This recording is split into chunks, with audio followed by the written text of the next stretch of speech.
welcome everybody to the first ever Double Title Tuesday hosted by Chesscom. I'm your host, GM Benjamin Bach, and it is my pleasure to be bringing you the morning Title Tuesday of this double edition. All the big names are showing up again. We have Hikaru Nakamura, as always the first seed, Mishanik, which is Alexis Caruana, also Alexander Grischuk, who's also set to play in the FIDE Grand Prix, Bogdan Deak, also one of the favorites always in every Title Tuesday, Dmitry Andreikin, Dropzone, which is Paravian, and Fabiano Caruana, he's also participating. So a lot of big names to look out for. We're going to get underway in less than a minute. So I just hope that you all are as excited as I am. Can we get some energy in the chat? Hikaru is playing from Berlin. He's playing from Berlin. He just wants to get warmed up for the FIDE Grand Prix. His return to classical over the board chess, but also many other players to look out for. As I said, it's going to be 11 rounds of blitz. It's going to be very exciting.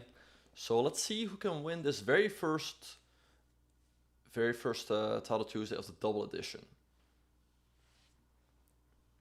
And we're gonna get underway in 10 seconds.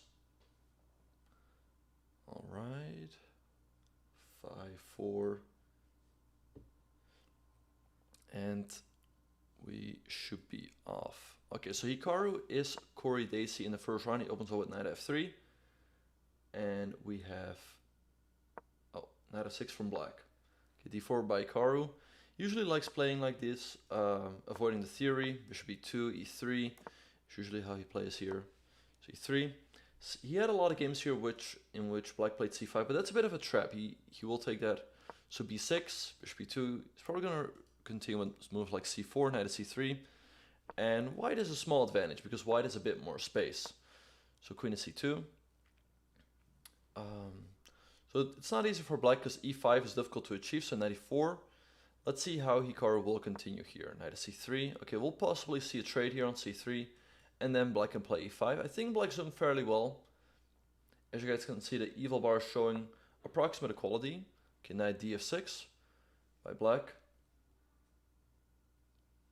Let's see. Okay, so rook fd1, centralizing the rook. I think trading on c3 looks quite natural here. Okay, so black plays queen to c8. A bit of a surprising move. d5 by Hikaru, grabbing space in the center. Okay, we see a trade. Bishop takes an e5. Okay, so he could take en passant here, but it's not clear whether that is so great for Hikaru. He goes b4. He wants to expand on the queen side. Black could potentially move this knight and go for f5, create counterplay on the king side. So let's see what move Daisy will come up with. All right. Okay, so a5. Okay, so Hikaru could take. He could also play a3. If he takes an a5, black is forced to capture with the pawn, and then maybe he can start pressuring the pawn on a5. Let's see what he will choose. He goes a3. Okay, also possible. Black could potentially decide to take, trade on a1, and then go b5. Chip away at the pawn chain, and then d5 becomes weak. So let's see what Daisy's going to choose here. Hikaru also up 40 seconds on the clock. He always makes sure to have that time advantage. Okay, c6 by black, a nice move, because now we'll likely see a trade, and then the bishop on b7 opens up. So Hikaru takes. I expect queen takes. You cannot hang the pawn on d6. So queen takes indeed by Daisy Corey. And queen b3 by Hikaru to make sure that c4 is always guarded. So let's see how this will continue. Knight e4, I guess he's... Okay, bishop e1. Black should be doing fairly well here. Even though the d6 pawn can be weak at times, Hikaru is up a minute here. So Daisy cannot get too low on the clock, otherwise it will definitely play a factor. Okay, so a4 hitting the queen. I guess the queen has to c2, b2, or maybe queen d3. Let's see which one Hikaru will choose.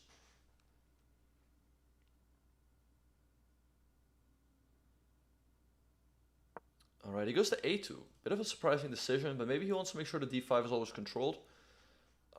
I guess black has to put the rooks on c8 and d8, put pressure on pawn on c4, also to make sure d6 is defended, but Daisy should, she's getting down to a minute, so that's definitely going to be tricky against Hikaru. So rook fd8, Expect rook ac1 here, just defending the pawn, and just taking it from there. Yeah, rook ac1, rook ac8, I feel like is a natural move. Putting pressure on the pawn at c4. Black should be doing completely fine here once again. Yeah, rook ac8, and now it's up to Hikaru. What plan will he come up with here?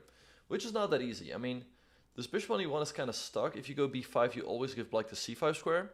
So that is not ideal. He goes queen to c2. Alright, putting pressure on the knight. Okay, so queen e8 by black. Queen b1, just stepping out of the way. And now it's up to black. Okay, so h6. Nice move, making the king always has the square.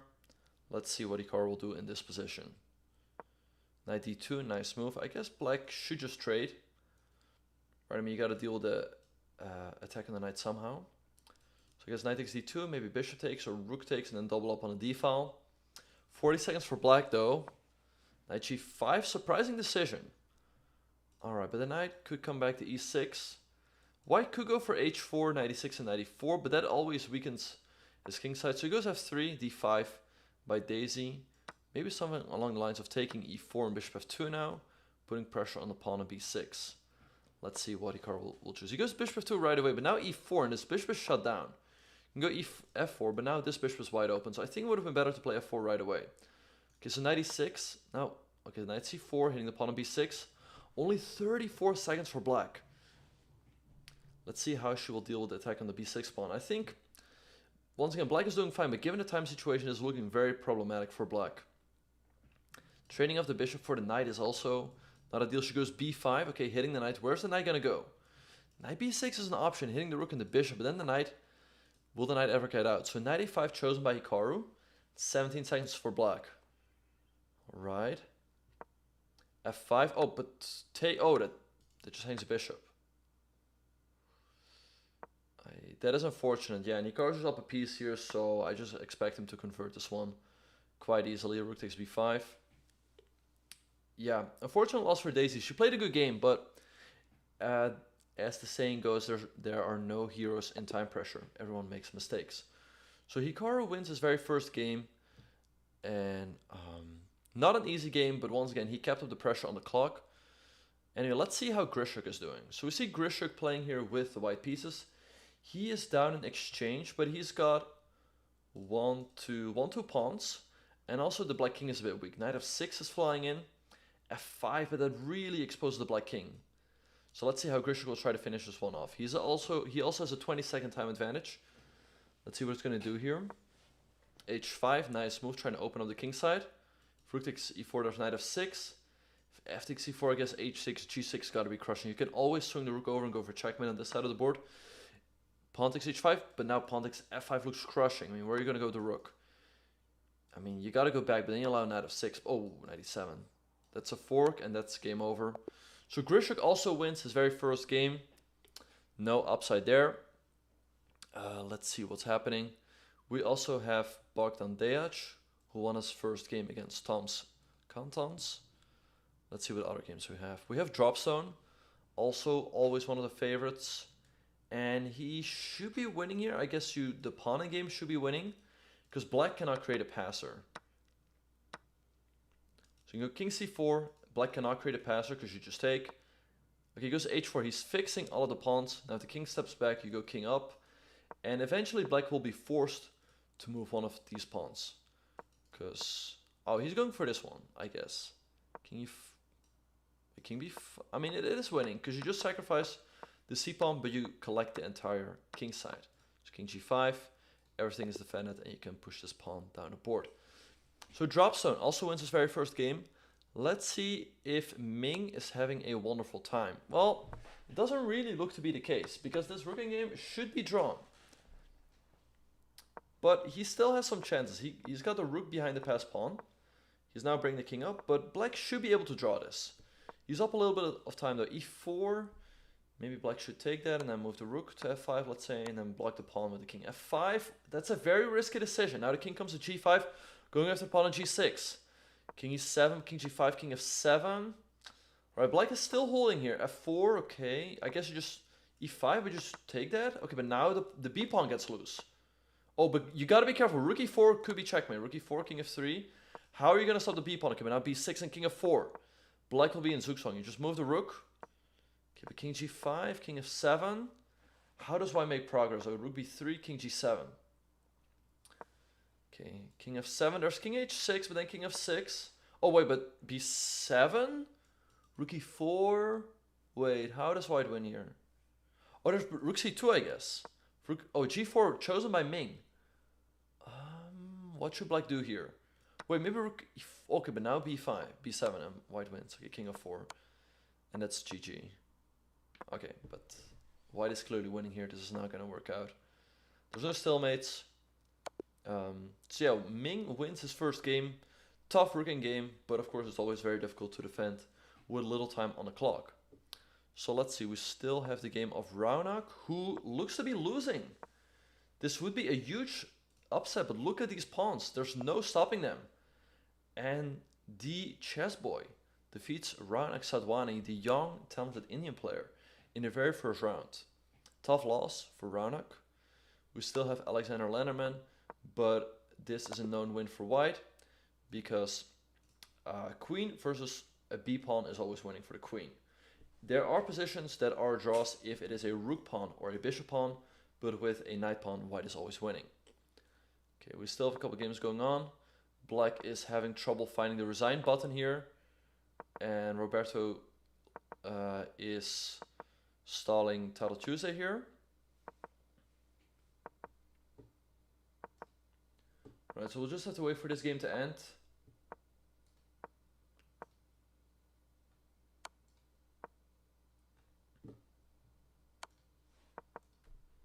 Okay, white is clearly winning here. We'll just wait for this game to end.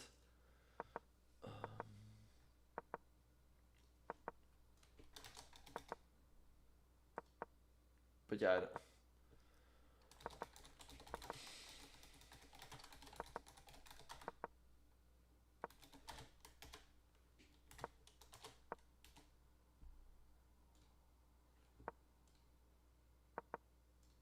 Yeah, we'll just okay, white is clearly gonna win here.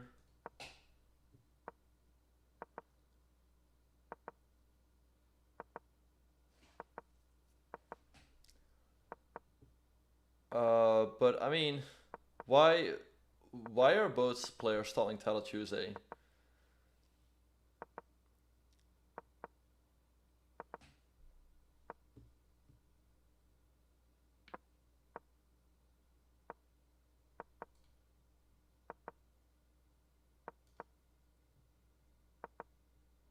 I guess at the end of the day, he's gonna give away one of his bishops and then checkmate anyway.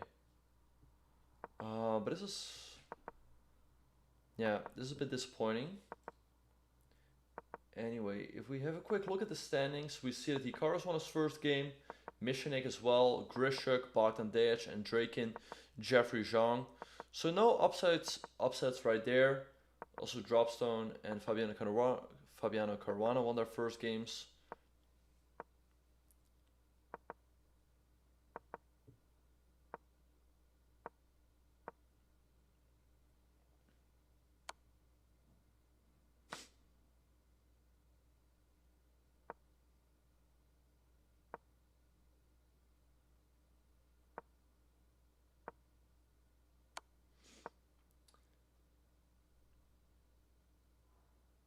Anyway, we'll just wait for this game to end. White is gonna win, of course.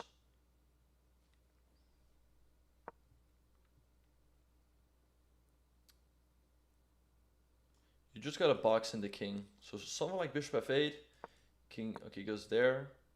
Okay, check. You just make a waiting move. Okay, bishop d3, bishop c3 is winning. Let's see if he's gonna do it. And he checkmates after a 210 move game.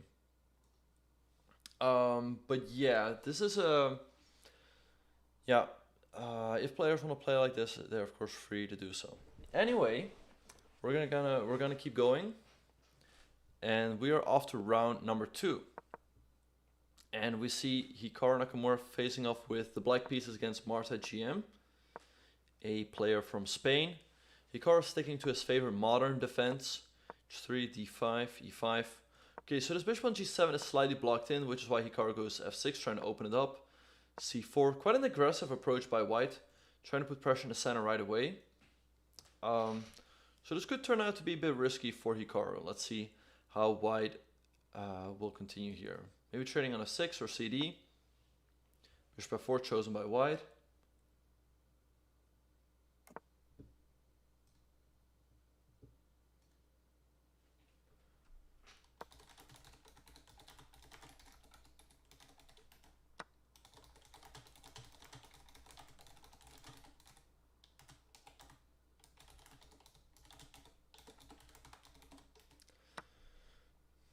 Okay, so trade on e5, and it seems to have worked out for Hikaru. I mean, the pawn on e5 is a bit weak.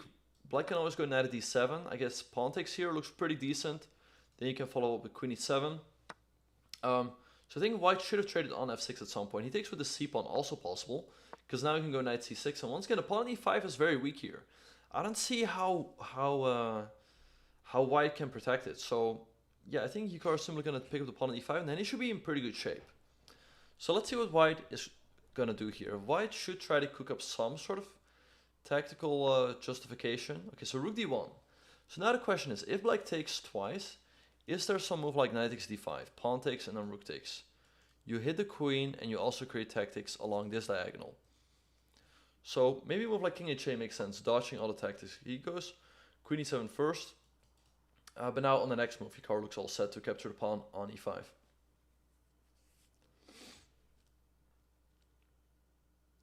Alright, so let's see, castles perhaps. Okay, if you go castles, things have clearly gone wrong for white.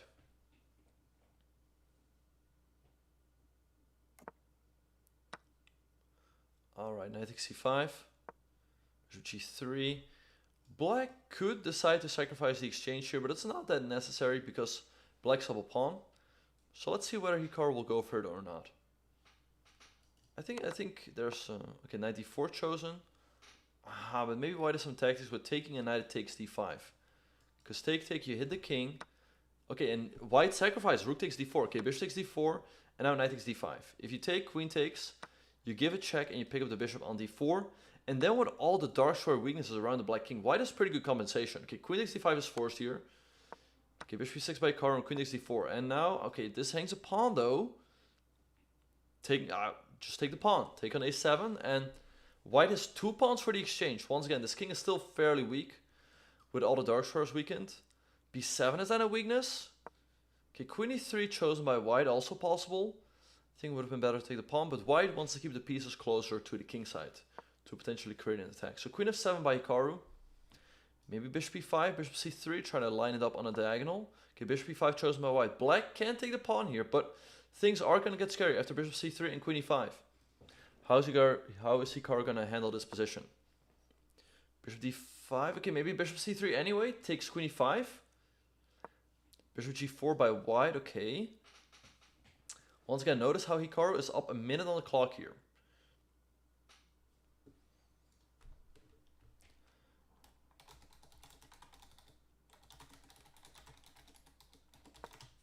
Alright, so rook fe8, rook fe1. Okay, maybe taking the pawn now on a2. It is Hikaru is definitely looking at that. Hikaru is known to be a pawn grabber. I think there's a good chance he will take that pawn. So let's see. He goes bishop c6. Maybe he wants to go queen d5, line it up on this diagonal. Let's see what white is going to do here. All right. Okay, Hikaru up 40 seconds on the clock. So white would really like to line up the bishop and the queen, but that seems to be very difficult here. So f4, anchoring in the bishop. Okay, maybe now taking the pawn, although you do leave your king behind. So let's see what Hikaru will do here. It is a pawn after all though. And this pawn is also hanging in some cases. Queen d5, threatening checkmate on g2. Okay, bishop f3 maybe, or queen g3. White's got to deal against the threat somehow. Queen g3 chosen by white. Okay, you can take the pawn, but white will probably try to blast open the king side with a move like f5. So queen c5 check by Hikaru. King h2. Rook d2, threatening rook takes g2. Right, things getting very scary here for white. Also only 35 seconds. White's got to make a move here. Bishop f3. Alright, but you can trade. Queen f2 is also there. Okay, queen takes f2 and queen d5. Nice move. If black gets the queens off, there will never be any checkmating chances for white. So, but this endgame should be technically winning now for black. Rook e7, king f7, slowly improving the position. But the bishop on e5 is still quite strong. It's defending pawn on f4, the pawn on b2. So not easy to make progress here for Hikaru. Let's see how white will try to hang on. White plays h4, trying to solidify everything. h5. Okay, maybe now he can walk the king up. Okay, rook h8, king e6, rook f8. Okay, white wants to go rook f6 and go after pawn on g6, rook f7 by Hikaru. Now he can plan the king on f5. Now this is all solidified, rook b8, maybe a rook d3 or rook d2, and king g4 could be next. Okay, a6 by Hikaru. He's putting everything, literally everything on the light squares. g3, but rook d2. He could now also try to go after the white king. If he doubles up the rooks on the second rank, there are a lot of checkmating ideas with rook h2. So rook d7, rook f8, king e4, rook f6, but rook e2 and rook d2. Okay, rook c2 chosen by Hikaru, rook takes g6, rook c3, but now rook d1. How are you going to stop checkmate over here? You've checked, but I guess you dodge, check and you dodge. King f3, Once again, rook d1, rook h1. Rook d1 is just checkmate. There's nothing you can do about the move rook h1. So Hikaru is going to win his second game as well and move to 2 out of 2. A very up and down game, but once again, he always kept the time advantage, and that came also the decisive factor in the end. Alright, let's have a look at the game of Alexei Sarana. He's up 2 pawns here. Also, he's got a great knight here on d4, which can never be challenged. And now he can slowly but surely improve the position. Rook a7, a5 makes a lot of sense, pushing the pawn up the board. Rook c8 by black. I guess just a5. The knight's going to move here, though. It's not over yet. He goes knight b5. Okay, this trade. Okay, but the pawn on b5. Okay, it's bishop b2, I guess, to guard. Okay, wait, but isn't this just a free pawn? White should be winning here somehow. He goes rook d1. White could even consider walking the king up. So I think rook e8 is needed here. Rook d2, king c4. And how does white make progress? Maybe e4, force this trade, then he can potentially sacrifice. King b5, bishop f1. Rook d1, okay, king c5, bishop g2. Sarana is struggling to make progress here. King g3, rook d4. Alright, what is his plan here? King h2, I'm quite... Okay, he wants to move the king all the way around. I thought the king was doing a good job on f4. Oh, but now rook d8. The rook can go here or to g8 and then go to g7. That's also a nasty idea. Okay, but he keeps improving his king first. Bishop h1. Okay, king d4. And now it's looking quite problematic for black. Rook g8, rook g7 looks very, very strong here. Bishop f3. Bishop g2. Okay, rook g8. The rook is coming to g7. Then he's hitting this pawn and this pawn. Rook d6, you just go king e5 and it should be winning. Pawn on c7 or... Oh wait, rook d6 can still be blocked with bishop d5. But then there's knight back. Still some tactics to figure out here. 14 seconds. Something like bishop d5, rook d6, rook d7 could be quite strong, I suppose. Let's see. It goes rook d7 right away. Knight b6. Okay, now you can take the pawn or that one. Rook d6, king e5, knight c4. You still have f4 square. There's no checkmate. Rook b7, and this pawn is just going to decide the game. Okay, so 2, but king g3. The rook is under attack. This pawn is about to promote, and it's game over. Alexei Sarana also wins his game. He moves to 2 out of 2. Let's see. We have Gandivam, Arjun Erigasi, the recent winner of the Tata Steel Challengers, against Thomas Beertsen, a young Dutch IM. Let's see how these two will fare. It looks a bit fortressy in the sense that this rook is really holding... Oh wait, but bishop d6? Queen e2 is still rook f2. It's not over just yet, but it felt very unnecessary from Arjun to allow this. Maybe Thomas Beertsen can still pull off a win here. King d5, rook f... Oh, queen takes g3! Queen takes g3, yeah, queen takes g3. They would have been winning on the spot. Knight f6 now. Okay, king e6. Okay, knight there, maybe bishop e5. The pawn at e3 is probably going to drop off here. Knight g5. Still tricky though with the knight moving around. Knight f3, you take this. h4. But once again, white is holding the entire position. Rook f3, queen e2, king h3. Bishop d4, king g4. Very difficult to figure out what's going on. He moves the king up the board. Bishop c7, h5. Here comes the h-pawn. But is it really going anywhere? Black can take, but h6, still not over. Bishop f4, putting pressure on the knight. Maybe white can even sack the rook and go h7. Because he's holding everything together. Okay, queen h4, e5, push the other pawn, knight f7. Okay, black can take here. It's probably just a draw. Queen g4, king f8. And yeah, I think at the end of the day, this is just going to be a draw. Yeah, very up and down game, but at one point, white did hang the pawn on g3. But it was missed by both players. So this game also ends in a draw, and that wraps up round number 2. So let's see, round number 3 is going to get underway shortly. Let's have a look at the game between Mishanik and Zorya. Alright, so Mishanik playing with the black pieces against Zorya. Experienced GM from Georgia, who's now residing in the US, I believe. So knight f3 by white, and Mishanik does not seem to be at the board. Huh. Maybe he was taking a short break after that long game. But he's got to come back at some point. It's now 30 seconds already. This is quite unfortunate. Someone give Alexei a call.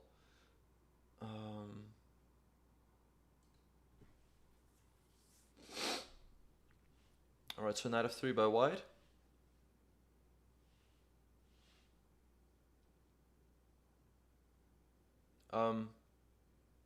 He has 3 bars, so nothing wrong there. I think he's just away from the board. Or from his computer, so to speak. Where's Mishanik? You gotta go. Caruana, you gotta go, dude. Where's Alexis Caruana? He seems to be missing from his computer. By the way, in the meantime, Castor has already won his game. He's temporarily in the lead with 3 out of 3, as y'all can see here. And yeah, while the others are still fighting it out.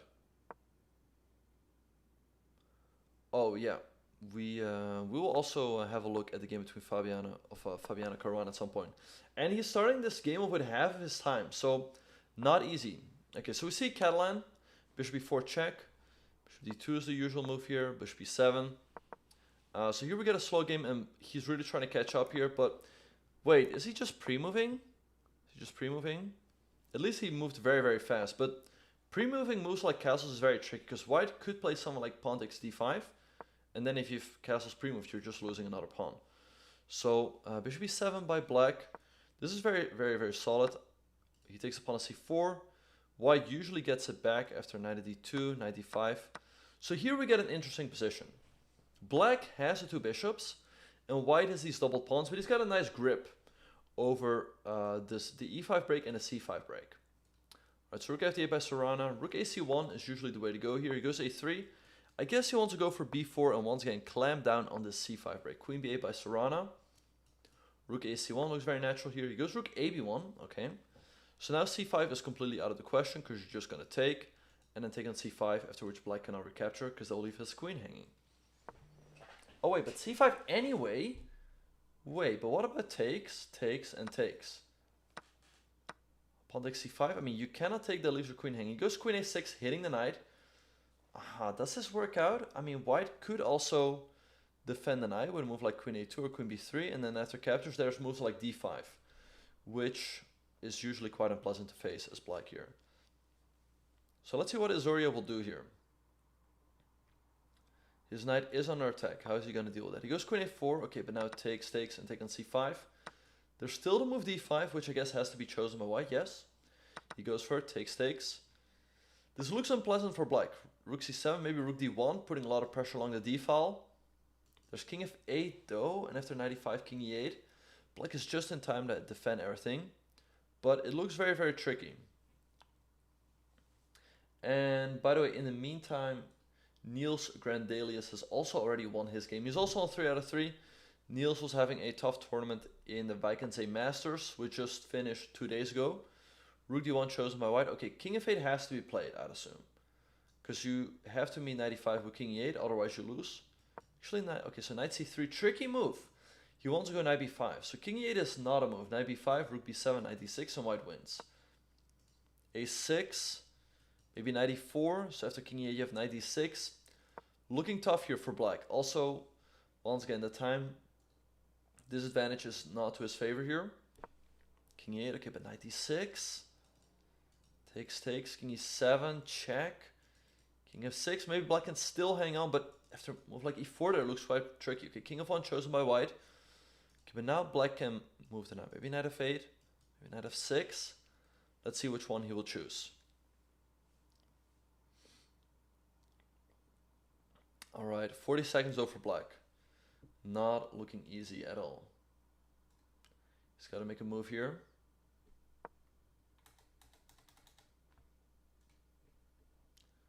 Okay, he goes knight f6. Alright, offering the exchange of knights. Takes, maybe knight d6. Right, king f8. Probably black is still hanging on here. Okay, he takes an f6 right away, but bishop takes f6. Black should be doing fine here. Rook d6 is still quite unpleasant. The pawn on a6 under attack. If you go rook a7, there's rook c6 potentially. But then there's still bishop e7. King e2. White decides to play this a slow way. Rook b6. Yeah, the rook on a7 is kind of sucking. Now maybe you can set your own pawns in motion. Create a potential passer in the center. Or move the king up the board. Either way, it's looking very unpleasant here for black. Okay, king d3 chosen by white. I guess king c7 has to be played. But then king e4. Very, very difficult position here for black. Only 20 seconds also. Can he hang on here? King c7. King e4. Okay, so king d5, there's rook d6, rook d8. How is white gonna try to improve? He goes h3, h5. Okay, maybe a4, a5, nice move, anchoring in the rook. Then he can start moving the knight around.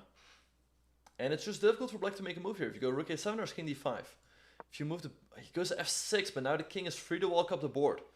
Even king d5 and king e6 looks all very, very problematic. He goes king f5, bishop d8, king e6, maybe king g6. It all looks very, very good for white here. Can Caruana survive here, or is he going down in round number 3? But keep in mind, these games are not easy. He's playing a very strong GM with the black pieces. King c8, okay, knight d6, king c7, rook b7 is almost checkmate, but you still have king c6. But white can already pick up a... Oh, wait, what? What? What? What? No, but your knight is trapped. King d7, taken c4.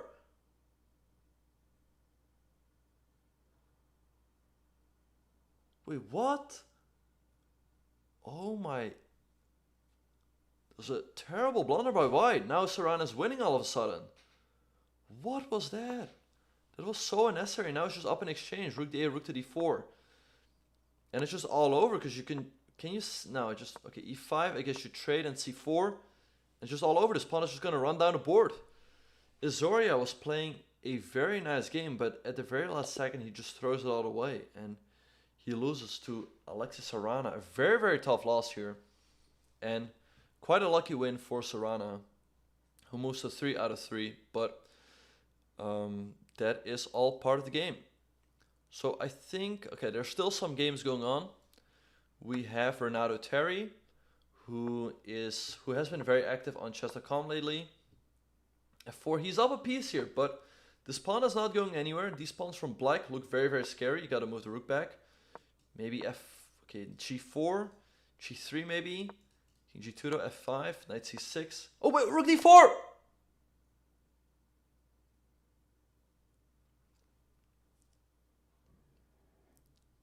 Holy smokes. And black just hung mate on 1. After king f6, it's really anyone's game. I mean, maybe black is even to be preferred. I mean, these pawns look way easier to play with. Anyway, Renato Terry gets a win here with white pieces. Moves to 3 out of 3 as well. We still have Bortnik, and Bortnik looks to be winning because his pawn is simply going to promote. So Bortnik is also going to move to 3 out of 3. I mean, yep, this is all part of the game. Bortnik wins. He moves to 3 out of 3. Let's see who else we have. We have Beanscreen against Martha GM, but this looks to be winning for white. Black still has to convert though, and white almost flagged there. King c2, move. Okay. How is rook d8? Okay, move the king back. Black should be winning somehow, but it's not over just yet. Rook h2. Okay, but now king c4, king b3.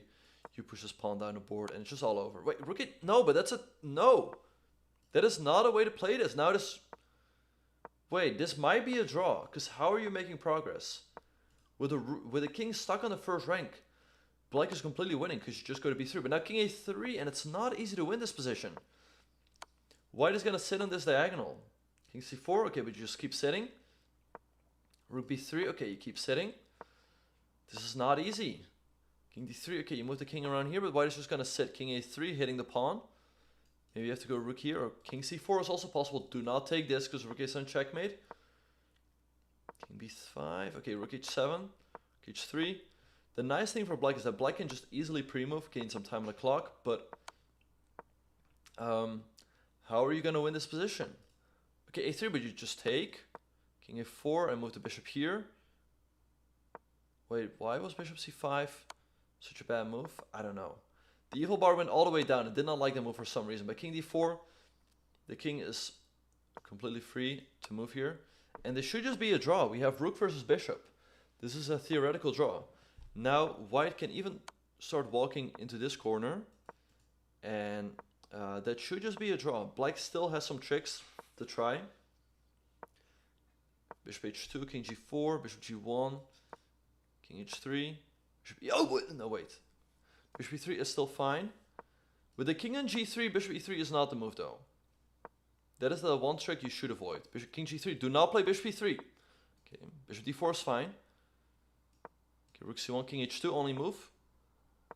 Okay, rook d1, king h1, rook f1, okay, king h2, only move. Okay, just keep sitting in the corner. Do not go king h2. Bishop h2 is fine. Once again, this is a draw, ladies and gentlemen. There isn't much white can throw here, because you just keep making only moves.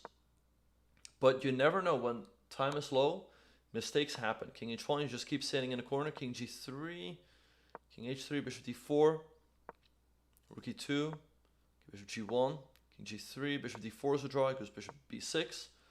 So fine, bishop g1. Okay, bishop d4, check. Okay, king g1 just. King f3. This is still a draw. Rook h5 hitting the bishop, bishop b6. Okay, just keep the king in the corner. Rook b5 hitting the bishop. G1, king g3. Bishop d4. Check, block. King h2. I mean, here it is fair that black plays it out till 50 moves. I mean, this is different, of course, than installing the tournament. Playing on with a rook versus rook and two bishops. Oh, and it's gonna be a draw. Yeah. All right, so that wraps up round number 3. If we have a very quick look at the standings, we see that Alexis, Caruana, Bogdan, Dejic have all won their games. Andrei also still on a perfect score.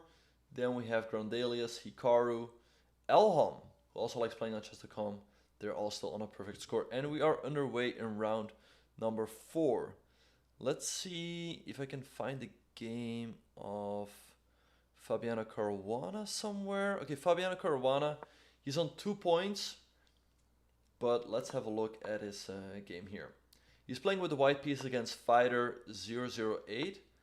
I wonder if that's his birth year, you know? Whether this player is only 13 years old. Anyway, we have an interesting King Zinian here. White has a nice clamp here. On the queen side, he can potentially go g5, h4, h5. Or go bishop e2, just guard the pawn on g4. And then push this up the board. He goes bishop e3. f3 is also a usual move here. Then h4, h5. Trying to create pressure on the king side. What black very often tries to do is go bishop d7 and then b5. Trying to create crown play on the queen side. So let's see what's going to happen here.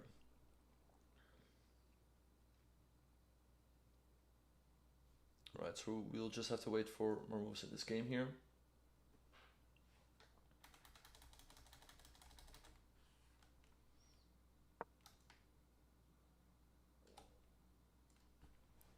Alright, so bishop d7 by black and b4 by white.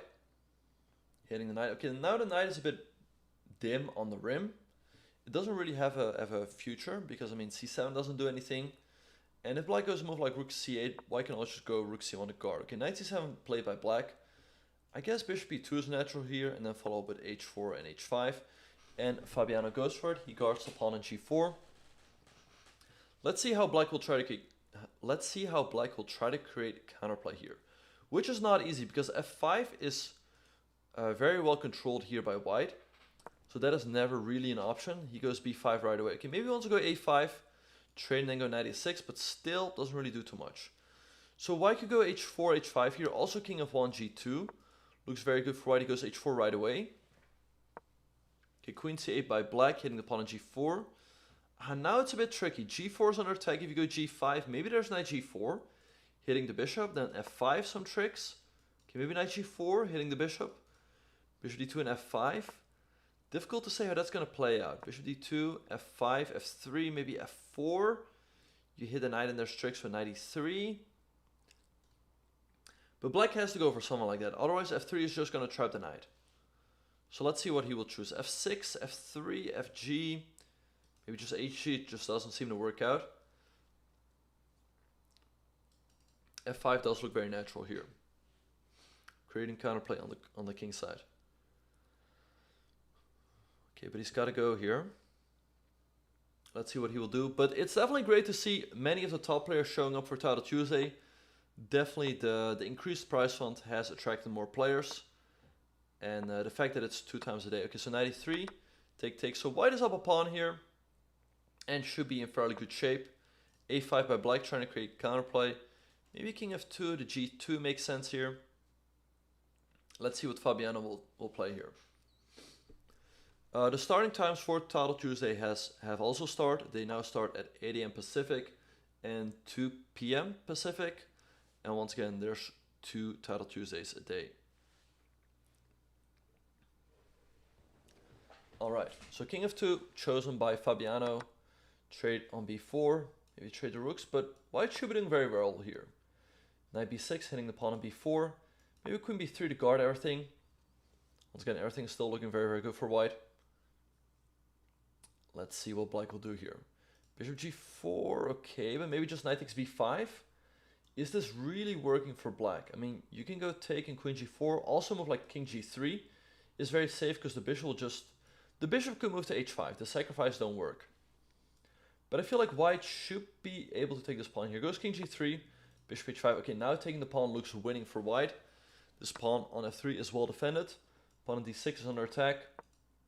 Fabiano should be on his way to a victory here, but black always has tricks in the king's Indian. Rook f1 to guard everything. Rook f4, nice move. If white takes, then this bishop opens up. So I guess you don't want to take that rook. Black is going to double up here and try to create some counterplay on the king side. Knight c3. Now the knight at a6 under attack. Let's see what black will do here. Rook af8. Maybe takes. I mean, takes you take with the bishop. Takes, rook takes. That does not seem to work out. Fabiano has... Okay, he takes a rook on f4, also possible. Pawn takes, maybe king g2. Everything is nicely defended. This knight on a6 under attack. I guess you have to move it back. Knight goes to b8. Alright, white is up in exchange and 2 pawns here. He should be winning. Black also doesn't have any threats just yet, but maybe black can go h6. Okay, knight b5, nice move. Preparing rook a7. He is sacrificing back the exchange, but if black takes, then his knight can hop to e6. h6, okay, rook a7 looks very strong here, hitting the queen, queen d8. Trying to create counterplay towards his pawn on b5. Knight c7, very nice move. The knight is coming to e6, hitting the queen, hitting the bishop. This one should be in the back for Fabiano.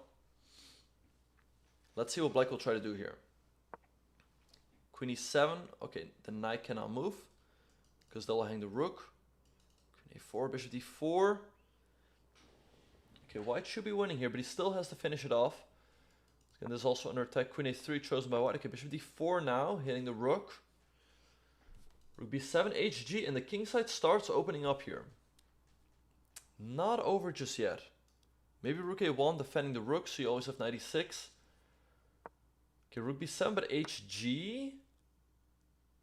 I mean, you cannot move the knight. And black is going to take here. Queen g5 is going to come very, very quickly. This is starting to get a bit out of hand here for Fabiano. How will he continue here in this position? If you can go 96, you're winning. But okay, queen d3, okay, GH.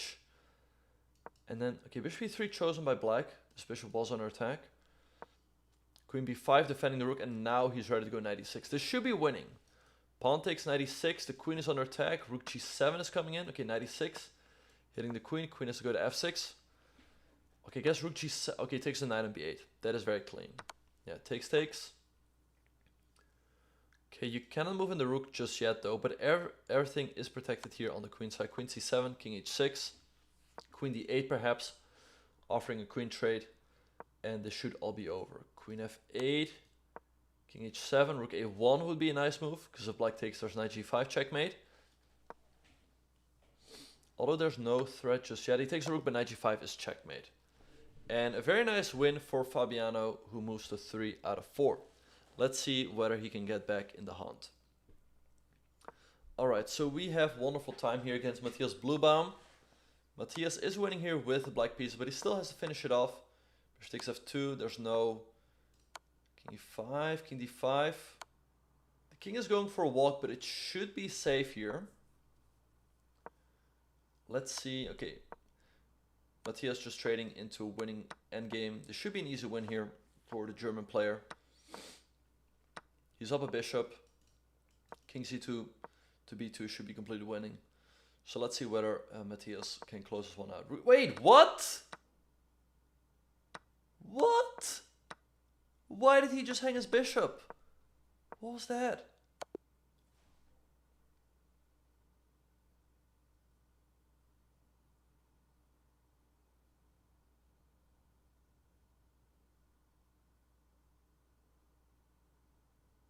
What just happened there?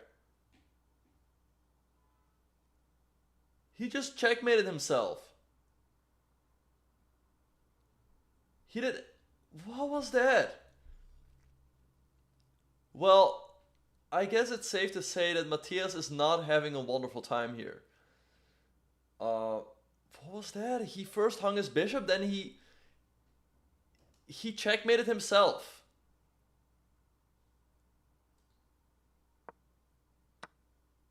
I'm still in shock about what just happened there. This is, by the way, the last game of round number 4. As soon as this game ends, we are going to be taking a short break. But this one is just going to be a draw. Opposite color bishops, not much to be seen here. King e2. And let's hope that Alexander will not try to stall the tournament here. Very basic draw here. Players are just going to move back and forth. And a draw is agreed. Let's have a very quick look at the standings. We see that Hikaru is still on a perfect score with 4 out of 4.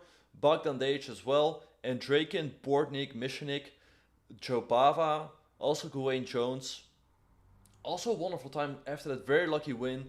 There's still a lot of players on 4 out of 4, 14, if I can count correctly. Yep. Anyway, we are going to be taking a very short break, you guys. Do not go anywhere. We will be right back with more action with Title Tuesday. See you guys at the end of the break.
Welcome back, everyone, to the morning edition of the very first double title Tuesday on Chesscom. I'm your host, Jan Benjamin Bach. The very first rounds have been concluded, and round number 5 is going to get underway shortly. Anyway, I hope you all are just excited as I am, and the games are off. Hikaru is playing with the white pieces against Vernanotte. This is Gawain Jones from England. Very, very strong GM. I think he's been rated over 2700, but definitely in the 26 highs for a long time. Anyway, Hikaru goes for knight f3 and b3. Once again, the setup in which he just wants to play chess, wants to avoid some theory. I expect indeed Gawain to play a setup with d6 and potentially maybe knight d7 and e5, trying to play the King's Indian way, because he's always been a King's Indian player. Right, so bishop b2 by Hikaru, b6 by black, c4, knight c3, all pretty standard. This kind of looks like his very first round game that he had against Daisy Corey from Peru. Okay, e5 by black. Now white has some options. He trades on e5, and after knight takes, I guess maybe takes and queen c2. White should be a tiny bit better, but black is still very, very solid. So let's see how this one will proceed. All right. So yeah, Hikaru taking his time here. I guess trading on e5 makes a lot of sense. Yeah, and he does so. Queen c2. All right, so let's see what's going to happen here. Queen e7 always looks very natural, making sure the pawn on e5 is always guarded. And then you can potentially move a rook to the f-file. So he goes c6, taking away the d5 square from the white knight, but now he's also blocking his own bishop. So Hikaru goes to a4, nice move. He wants to go a5, put pressure on the black queen side. And if black would have gone a5, there would have been a move bishop a3, hitting the queen and the rook, which is why rook f8 was played by black. Now a5 by Hikaru and knight d7. Black wants to go knight c5, knight e6, and put the knight on d4. A very nice maneuver. So let's see how Hikaru will continue here. I mean, a6, bishop c8 doesn't really help white too much. You generally want to keep the pressure here. Taking here right away doesn't do too much. He goes a6, bishop c8. Before, is he sacrificing a pawn here? I guess that pawn cannot be taken because bishop a3, queen a5, and bishop e7. Your queen is trapped.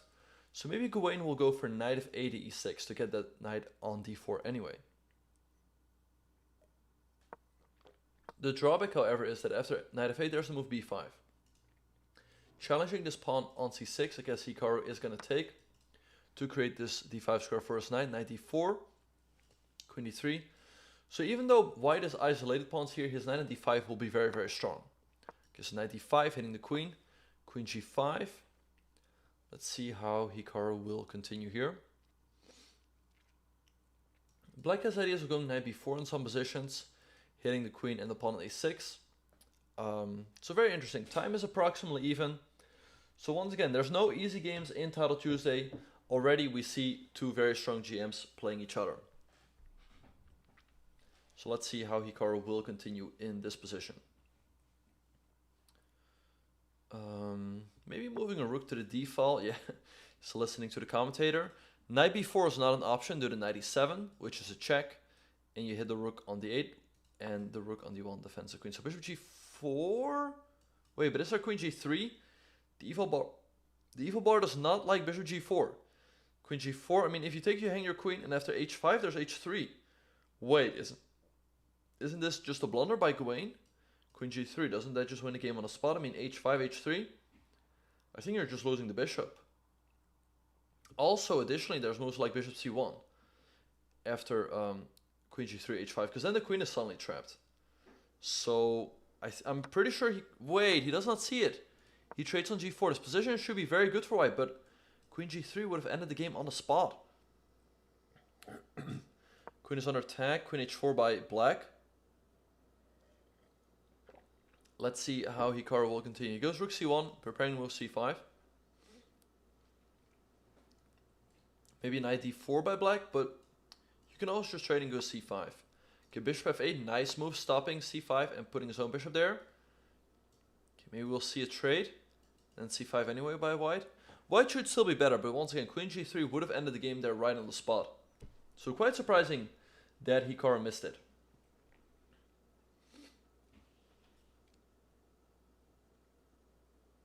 Let's see what Gawain will come up with here. Time is approximately even. The players have a little more than a minute.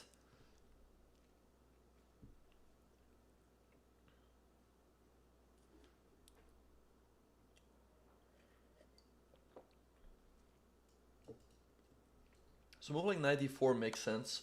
Bishop c5, okay, but you can trade. Then maybe go after the pawn on c5, but there's always knight d4, knight d2. So rook b1 chosen by Hikaru. Let's go rook b7, putting pressure on the black position that way. Knight b4 is a move to stop that, but then I guess after someone like queen a3, black has some problems. So let's see what Gawain will do. He goes knight d4, but now rook b7 looks very strong for Hikaru. It's also up 20 seconds on the clock. Rook d6 hitting the pawn on a6. Maybe queen a3 to hit the pawn on c5. Not easy. Question is whether this pawn is actually hanging, because there's always knight c7, forking both the rooks. So let's see what Hikaru will come up with here. 45 seconds approximately for both players. Actually, queen a3 might be a mistake. Do the knight e2, king h1, knight g3. You don't want to allow that. So let's see what... okay, goes rook b2. Weird decision. Now, if black takes, there's knight c7 with a fork. And now you do enable queen a3, because knight e2 is stopped. But the rook was very active on b7. So let's see what Gawain will do here. They both have around 30 seconds. He's got to make a move here. King g7, nice move. Proving the position of the king. g3 by Hikaru, but now f3 is always very soft. Queen d8 back. I mean, your queen will always have to be defending this pawn. Rook a1, rook b8, rook b7, rook a6 maybe? Oh, he trades and rook queen b8 hitting the pawn. Okay, there's rook b1, but rook d7. Wait, how are you defending the pawn on b7 here? If you move the queen, you're going to hang the pawn on f3. Very, very tricky position here. Isn't Hikaru just in trouble? He goes f4, but wait, taking the pawn on b7? I mean, he's got the double pawns here on the queen side. His king is also very airy now. Hikaru in huge, huge trouble here. Rook b1. Queen is under attack, but queen c8. Queen e3 by white, but rook a2, queen h3. Hikaru should be in massive trouble here. Queen g4, knight f3 comes into the position. Is he going down here in round number 5? Takes, you lose the pawn on e5, and then you also lose the pawn on c4. He's going to be down 2 pawns here. Knight e8 check, king f8 maybe. Rook b8 trying to create some tricks. Rook a2 be nasty, king e7, knight c7, check. King h3, h5, trying to create a mating net around the white king. Check, but king d6. g4, but taking the pawn. King g3, maybe g5. Black should be winning here, but he still has to finish off the game. Black only has 7 seconds. Hikaru's got a little bit more time on the clock. But this is not looking good. King f4. Rook f2, king up. Okay, Gawain takes another pawn. And where is this knight going to go? Knight f4, knight e3. Okay, he could take another pawn. Rook a6, king c5. This is Gawain's game to win. Rook f3, king c, rook c8. Knight e6. It's not over yet though, in only 5 seconds. Knight d4. He takes the pawn, king f4. Wait, knight d5 taking the pawn, but then the g pawn pushes through. King e5. Where is the knight going? Knight e3, king f4. That is a twofold, not a threefold. Knight e5, king e5. Knight b6, rook b8. King c5, maybe some checks. Black should be winning here, but it's not over just yet. Okay, but now he's free to move. Okay, wait, but now... Rook 2, knight b5, knight c3. And you've hung all of your pawns. g4 is also going to drop, so Hikaru is going to escape with a draw here. Shocking game here. Or is he going to try to go for more? Wait, check and take the knight. Wait, Hikaru can still win this game. This will be rook and knight versus rook. This is a theoretical draw, but black still has to defend this. And with little time on the clock, this is not over. King d3, check, king e2. Not an easy game to defend, especially since black was completely winning. And now he has to defend this endgame. Alright, rook a5. Hikaru's moving the king around, but black just keeps checking. Black just has to defend until the 50 move rule kicks in. So 94. Not over just yet. King e3. Wait, you are getting pushed to the rim here. This is going to be very, very tricky. And 1 second. Rook g7. You got to keep your rook here. Rook g4. King g2. It should be a draw though. You just got to keep the knight pin. But wait, king f3. Wait, rook h7. Rook h7. Shocking loss. Shocking loss for Gawain Jones against Hikaru Nakamura. And Hikaru, insane. Absolutely insane. He was down 3 pawns. After that, it was a dead draw. But he pulled off the win in the Rook and Knight versus Rook endgame. These endgames are always tricky to defend with only 1 second increment. Pulls off an insane comeback. Very, very lucky. But he got the win. We still have one more game going on here. We have Niels Grandelius with the white pieces against Stefan. This should be a draw. Wait, the evil bar did go down here for a second, but the question is why. Anyway, a draw is agreed here between these 2 players, and that wraps up round number 5. If we have a quick look here at the standings, we see that 5 players are still in the lead. Hikaru, wonderful time. Bornik and Alexander Landerman and Caster. Some of them got some lucky wins along the way, but that's all part of the game. Let's have a look at the game between Caster and Wonderful Time. So once again, both players still on a perfect score, and we see a Slav defense here. All very, very solid. Knight c3 and e6. Knight h4 is usually the way to go here to try to get the bishop pair. And black can then go bishop g6 or bishop at e4, provoking the move f3 and then going back to g6. Okay, bishop g6, queen b3, queen c7, this is all theory. G3 by white. Okay, bishop b7. So white is delaying the capture on g6 because he can really decide when he wants to go for that trade. Rook c1. White is creating a tactic here, hitting the pawn on d5.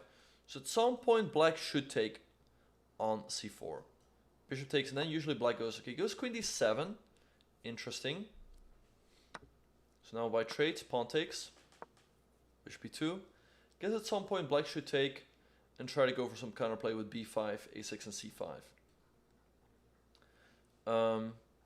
But the question, the center does open up. And white should be a bit better with the 2 bishops. So we see trade on c4, queen takes, b5, maybe queen d3. Once again, white has 2 bishops, maybe h4, h5 in some case, trying to open up the black king. a6, preparing the move c5. Maybe knight e4, stopping the c5. Okay, but now c5, and black should be doing fine. You gotta play c5, knight c6. And once again, these pawns here are suddenly a bit soft. Black should be in good shape. He goes rook c8 to prepare, but now maybe rook knight e4. Rook ft1 chosen by white. So you can play c5, but this should all favor white. So let's see, we see a trade. And once again, with the 2 bishops, this should favor white. Maybe knight e4.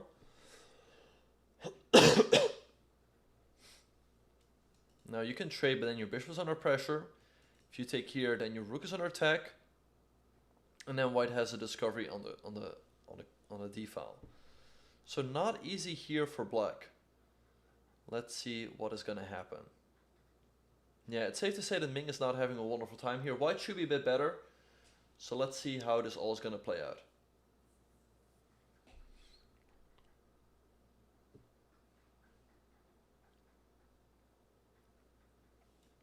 I mean, if you trade on d3, white should be better. And trading on e4, white should also have an advantage. So let's see what Caster will, what Ming will do here. Not looking easy. Alright, bishop e6. You could trade on c8, but black's going to recapture. Alright, I guess bishop e6 is a good move. You can trade on f6 as well, but once again, white should be better due to the 2 bishops, but black is still fairly solid. So queen e4 chosen by white. Maybe rook takes c1. Bishop takes a knight c6 or queen c6 there. Knight c6 also a move, blocking the attack on the rook. Ming getting down to a minute though. Rook a7. Wait, but bishop c3. Wait, because now your queen is under attack. Queen e7. Wait, isn't there bishop f6? Takes, and white is winning. Wait, I think Ming is lost here. Because you cannot defend a pawn on f6. And if you lose a pawn on f6, you might easily get checkmated. So Ming is in huge trouble here. Queen e7, bishop f6, queen f6, rook c8. And if you take on c1, you hang your queen. And black does get a rook. Black does get a knight and a rook for the queen, but that should be technically winning for white. So let's see, he goes queen c6, but wait, bishop f6 anyway? Queen e4 is checkmate. If you take on c1, I mean, maybe queen h4 there. Queen e3, king h1, and how are you stopping the checkmate on h8? So Ming is in huge trouble here. Once again, I think if you take here, queen h4 should be winning for white. Bishop e3, king g2. Okay, so white has a time here. So let's calculate. Queen h4, queen e3, king h1. There's no more checks. Queen h8 checkmate is coming. If you take with the bishop, king the g2, you can go bishop h6, but then you take the queen. And he goes for it. Queen h4 is on the board. I think Ming is going down here. There's no way stopping the checkmate. Once again, queen e3, king h1, you lose. Bishop e3, king g2, you also lose. Yeah, king h2. King h1, sorry. It's just all gone. You cannot stop this checkmate over here. I mean, check, you take. And Ming is going to lose here. And Castor is going to move to a perfect score, 6 out of 6. Now let's have a look at the other game between the two leaders. Hikaru versus Bortnik. Wait, why is the game not pulling up?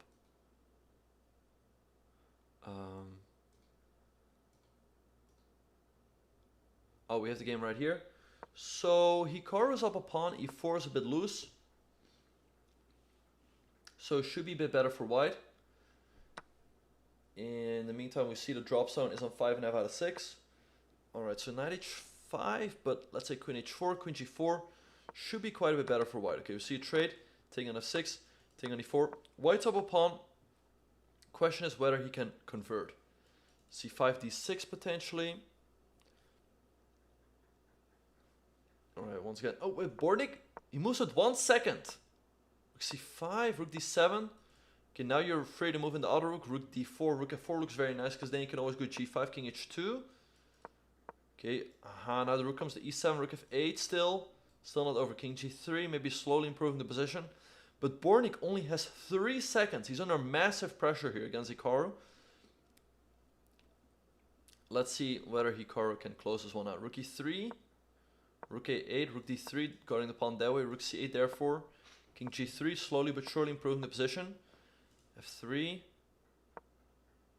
Wait, rook e3. K7, still rook f8. It's not over just yet. Maybe f4. This should be winning one way or another for Hikaru, but he still has to win the game. e2, rook c8. King h4. f4. f5, king moves back. King g3, check. Wait, not sure how I feel about this. Now the pawn on g4 is weak, but maybe you move the king. Aha. Wait, rook e7 now. How are you going to defend this? But you lose a pawn in the process. Wait, check though, and king h3, that should be checkmate. There's no stopping g4. So Hikaru's going to win this game and move to 6 out of 6. Yeah, that's just a free rook. And Hikaru wins. So it will be Hikaru and Castor in the lead going into round number 7. Let's see, then we have Jospin. Jospin, who had his birthday yesterday. He turned 23, playing with the black pieces against Bang Chess. But he's got a very strong passer here. Should be winning for black. h4 takes h3. This knight is not coming back in time. Knight e6, h2. Just take this pawn here and then roll this pawn up the board. Queen b5 should be a pretty clean win. And then you start pushing this pawn. Or this pawn. Anyway, it should all be winning. Knight d6, queen c5. Collect the knight. And you can even give the queen. Push this pawn to the end of the board. And Jospin wins. He moves to 5.5 out of 6. Just behind the leaders. Then we have Renato Terry fighting. Oh wait, he's done. We have Raunak fighting it out against GM Corrales. Let's see. So white is up 2 pawns. He still has to convert though. And with little time on the clock, you never know. Knight is always moving around. It's always tricky to deal with. Wait, how do you... Wait. 95? Wait, king... The king e4 only move.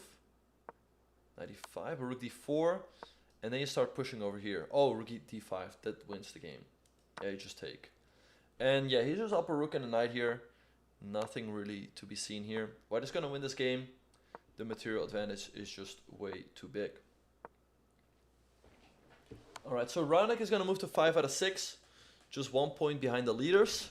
Then we have Arseny Nesterov against Yuri. But White is lost. And he resigned. Let's see. We also have drawn king and pawn in game. There's going to be a draw. But they'll probably play it out till stalemate. So you always just got to make sure that you move the king right back and not diagonally. So that is a draw. Then we have a game also fought out to the pair kings. So that wraps up round number 6. We see Hikaru and Caster in the lead with 6 out of 6. Then we have Andrakin, Dropstone, and Jaspam on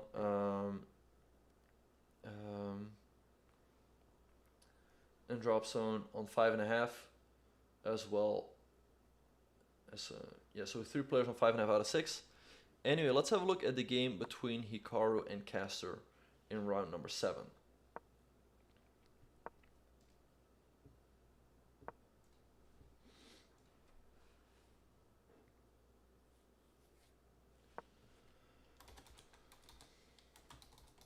Alright, so f6 by Hikaru, he wants to strike in the center with e5. If I'm not mistaken, this was seen in the game between Aronian and Howell. That game where Aronian was down a piece after 10 moves, and then Hikaru was sitting next to Aronian and was looking at him like what are you doing? What are you doing? That game.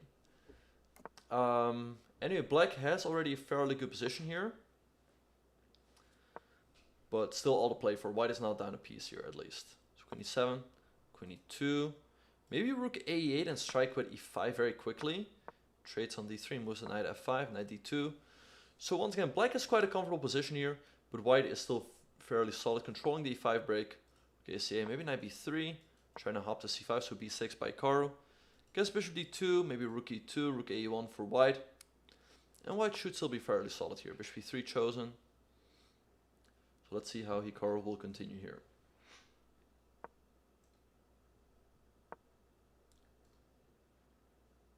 Alright, so knight d2.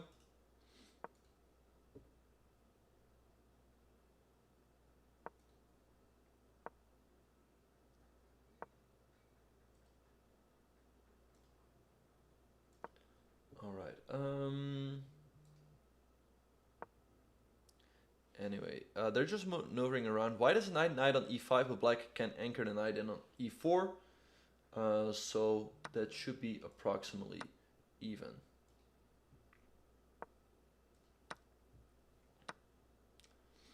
Okay, so interesting pawn structure here. White has a connect 4 and Black has a connect 4.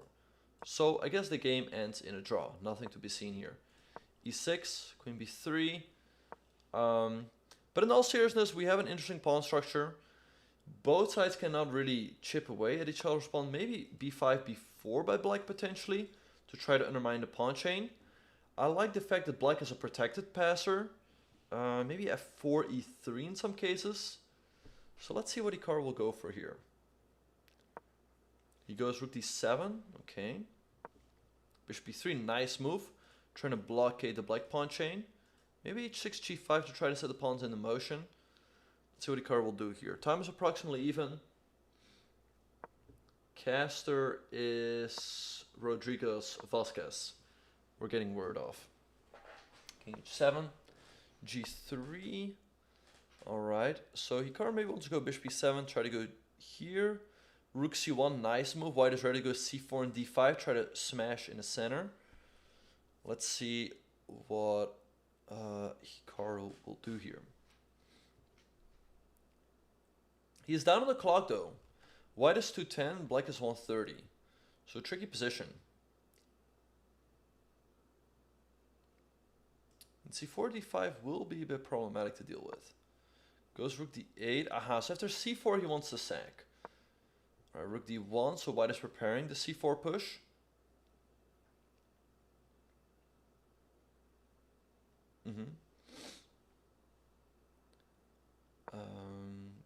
bishop e7, okay, but c4 and d5. But now maybe g5 by black. He goes king g7, bit of a slow move. I thought the position was ready to go g5. Try to break open. So now c4 by white. White is ready to go d5 and break in the center. Queen c7. Okay, so if d5 still, if you take, there's bishop d4. Bishop c5 by Hikaru, nice move. d6. Queen c6. But now this pawn on d6 is very strong. And I don't see the counterplay just yet for Hikaru. Bishop, queen c3 chosen by white. a5. Controlling the b4 square. White has 150. White is almost up a minute though. Rookie check was played by Hikaru to defend this. Queen c6. Interesting position. Queen c3. Maybe g5. Now he goes for the trade. Queen c5. Okay, so after trade, can put the rook on b8. Try to put pressure on pawn on b3. Queen c3 by white. Maybe g5 now. Rook d8. Rook d2. Maybe he's just gonna choose to sit here. Okay, g5 is on the board. Wait, maybe, okay, he trades, takes, and then maybe step the king out of the way. Rook g8. Takes, okay, rook g8, nice move. He's ready to go king f7, maybe rook g4. It's starting to look good for Hikaru. The king of white is suddenly very, very weak. Queen d4 though. I would assume you have to try to get the queens off the board. Yeah, otherwise you just get checkmated. Take, take. Felt like the king had to move this way, so he would have been better prepared for the endgame. But let's see. Very tricky endgame here.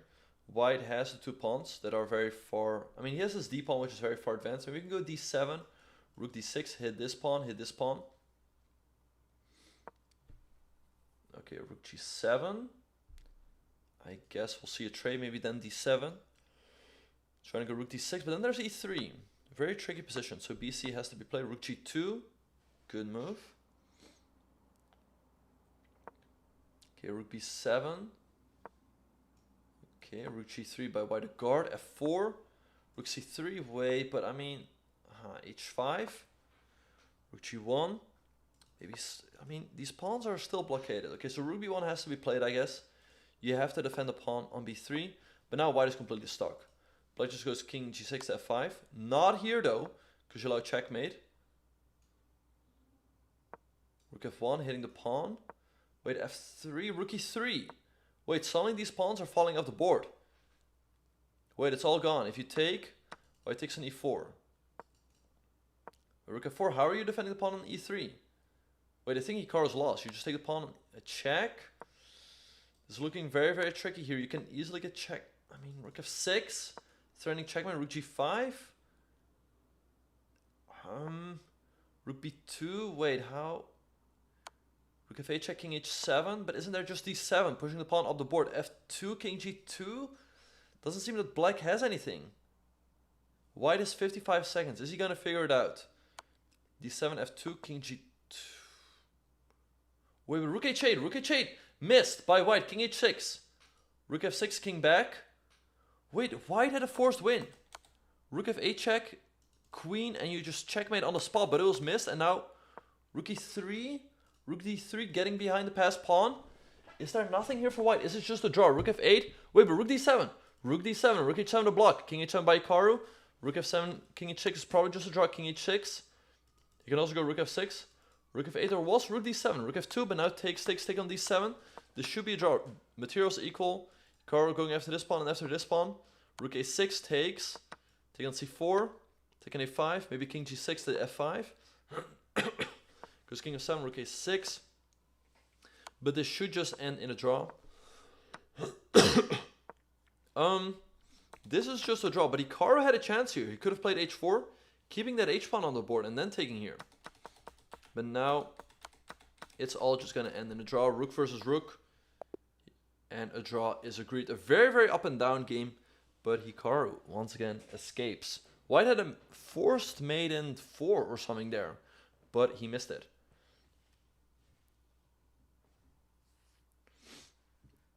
And anyway, that game ends in a draw. We have the game here between Tigra and Sverdov. And indeed, it is always easier when you're watching the game instead of playing. I mean, these players have the time pressure. And that definitely kicks in.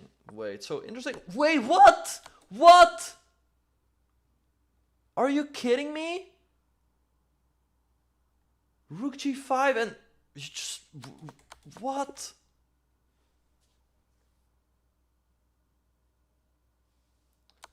Wait, was this winning? This was winning as well, actually. Never mind. This was winning as well. Never mind. Check, check. If the king moves back, you check. And you force the king to go to the g file and you collect the queen. Never mind. White was winning. No reason to overreact. Anyway, this is a draw. Nothing to be seen here. Because even if white collects the h-pawn, he has the wrong color bishop. And a draw was agreed. You need to have the dark squared bishop so you can push the king out of the corner. But with the light squared bishop, it's always a draw. Interesting endgame here.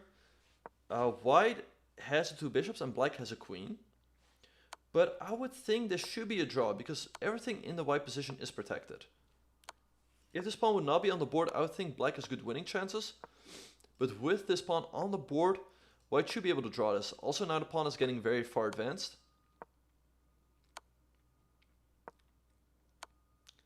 Bishop g4. Check. King of 6.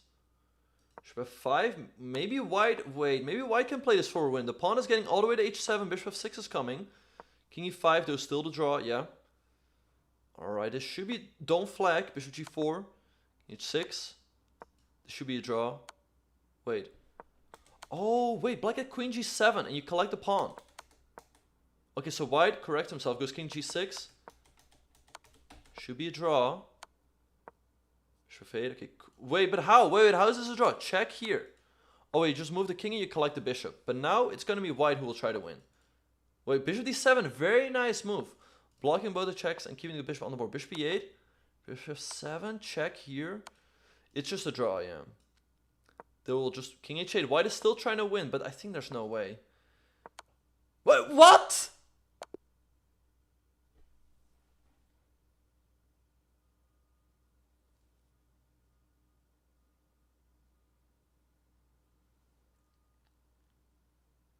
White just checkmated himself. Anyway, that wraps up round number 7. We're off to round number 8. We have Hikaru facing off against Chesscom. Hikaru opened up with the move knight f3, and Chesscom is thinking here he goes knight f6. These two have faced off in a lot of Title Tuesdays and Arena Kings, so let's see how they will fare in this game. And c5 by Chesscom, c4 by Hikaru. Black should be doing fine here. Maybe Hikaru will try to go for the Maraxi bind eventually. So let's see what's going to happen. Bishop f3 by white.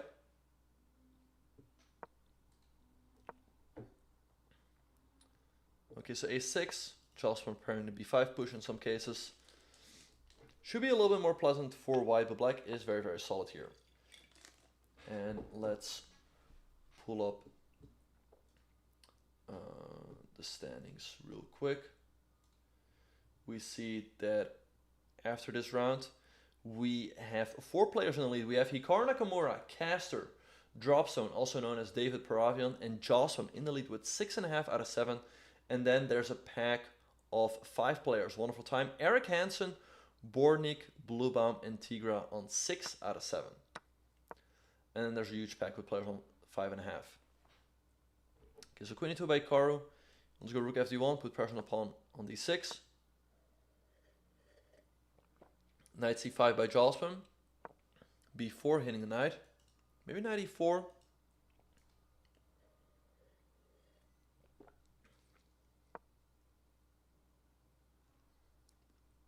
Let's see, maybe knight b3 hitting the pawn on b6. d6, sorry. But black can always go queen c7 to guard. So it should be approximately even. Now this pawn on c4 is always a bit weak, because black can go rook c8 to hit it. Also knight e5. So not that easy for white here. Also Chesscom's up half a minute on the clock. Knight b3, queen c7. Yeah, c4 is under attack here. I mean, knight e5, knight c4 is also always there. And rook c8. I think Chesscom can be quite happy about the outcome of the opening. Should be approximately even. Okay, so b5. Okay, maybe rook fc8, hitting the pawn on c4.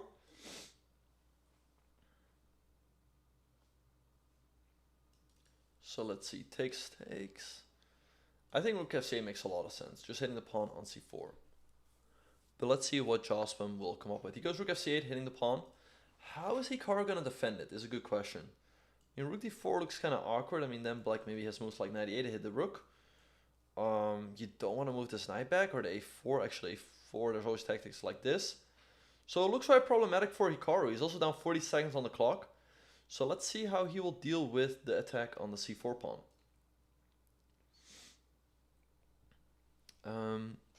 So yeah.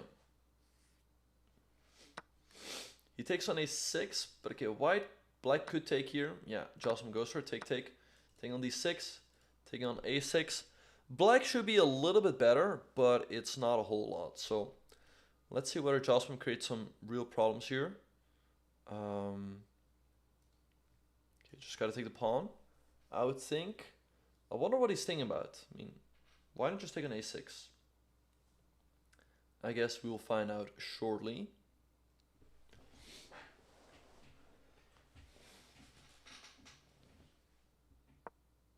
Bishop f8. Okay. Okay, the rook has to move back, and then he's going to take an a6. I wonder why bishop f8. Why not taking him right away?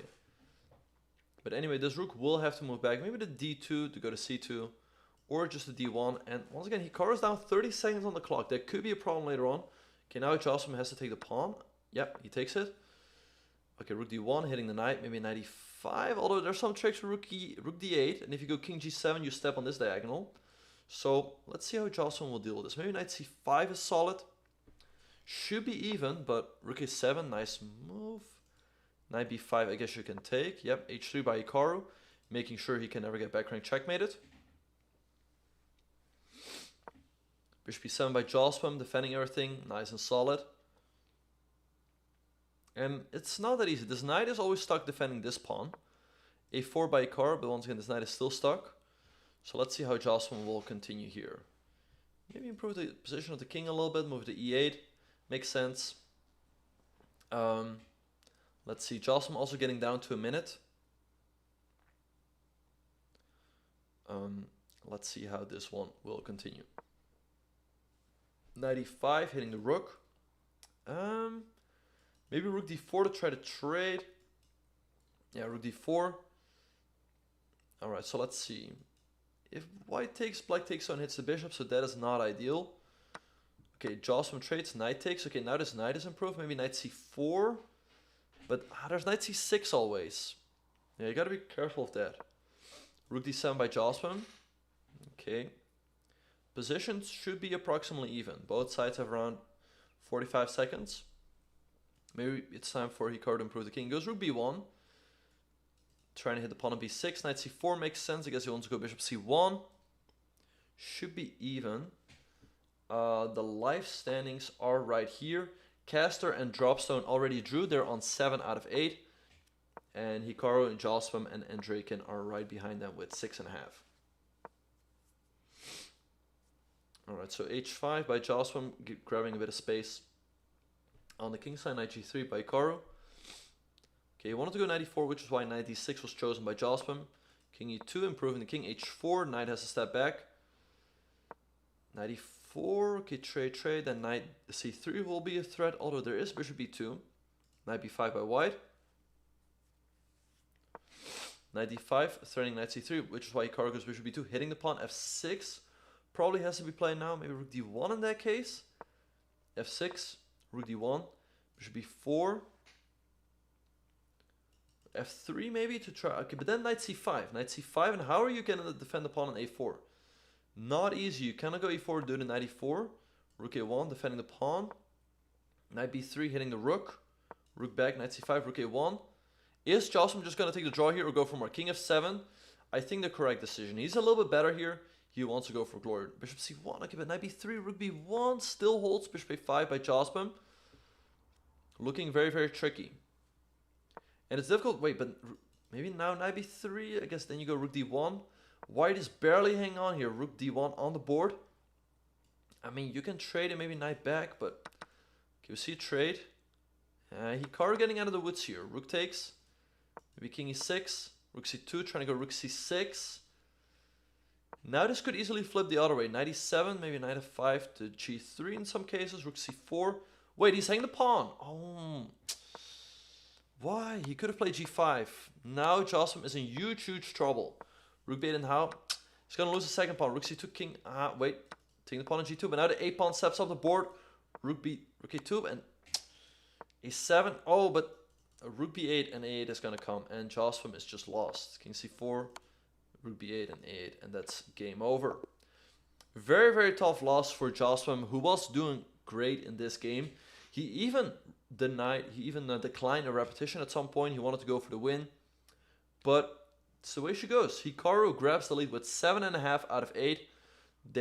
For the moment, there are 5 players behind him with 7 out of 8. So let's see what other games are still going on. We have the game between Jeffrey Zhang and Vati. White's up in exchange. White should be winning. But let's see whether Jeffrey can close this one out. Queen f3. Queen e6 going after this pawn. Queen f4. Nicely defending everything. And now the a pawn steps up the board. You can use this a pawn potentially to distract the black pieces and then go for an attack on the black king. g4 is always an option. Rook h3. Okay, g4 should be winning. Oh, yeah. The knight has to move, and then queen h6, queen h8 checkmate. So take. There's no way there's a perpetual here. So white is just going to win here. King g2. Rook f3. Just use everything to block, and you're up a rook. g5 is still a little trick. Queen e3, nice move. Rook f2 or king g3. d4, and that is going to be checkmate. And Jeffrey wins this game. So Jeffrey moves to 6.5. He's 1 point behind Hikaru. Still has a chance. We have one more game going on here, but this is going to be a draw. And we have well played, well played, well played. This is going to be a draw as well. Clearly white is trying to win this game, but it's just going to be a draw. And in the okay, but knight f4 now. Oh, king d5. White should be winning here. Do not give up this pawn. Just takes. And we might see bishop and knight versus king here, which is a win for white. Let's see whether Jarrao Sam knows the right technique. Alright, so first you got to push this king to one of the corners. White is struggling here. Let's see. So this endgame started on move 99. Okay, so we'll keep that in mind. They're now at move 108. Still 40 moves to checkmate. Okay, just push the king to the corner. King e4, nice move. Knight f3, I guess. And now okay, king c5. Knight d2 also possible. C4, king d3. Just keep pushing the king back. Okay, king f3.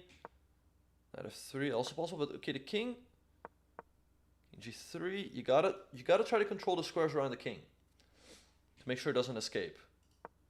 Knight d3, king up, knight f2, king down, king here, king f3, bishop there, bishop h2. Bishop h2 is the move. King no, that is not the right technique.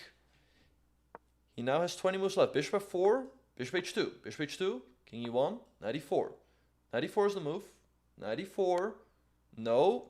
Now the king gets out. This is not the right technique. Only 17 more moves. I think this game is going to end in a draw. 13 more moves to checkmate. I don't think white's going to make it. Yeah, and the evil bar already went all the way down. It's realized that the white cannot checkmate in time. So this is going to be a draw. Because at some point the 50 move rule is going to kick in, and that is going to happen now. 50 moves. Yeah, you get 50 moves to checkmate. If you don't manage, it's a draw. Let's see. Just a very, very quick lesson for you guys here. The right technique to checkmate in this position is to go knight e4.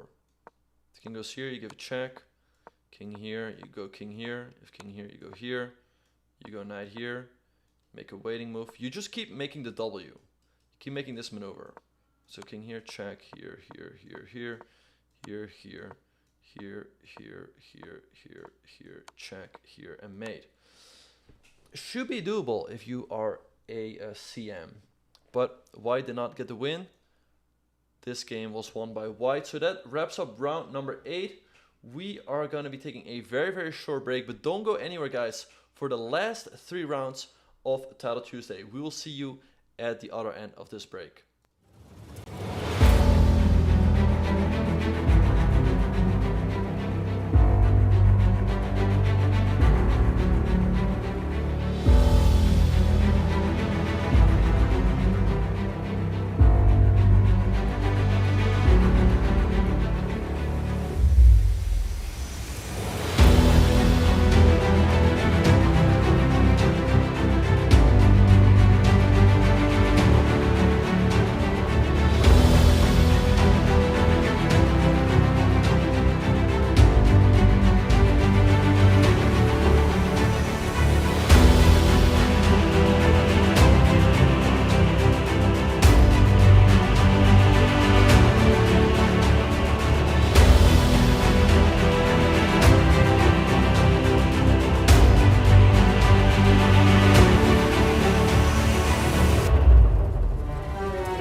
welcome back to the last 3 rounds of the morning edition of the very first double title Tuesday here on Chesscom.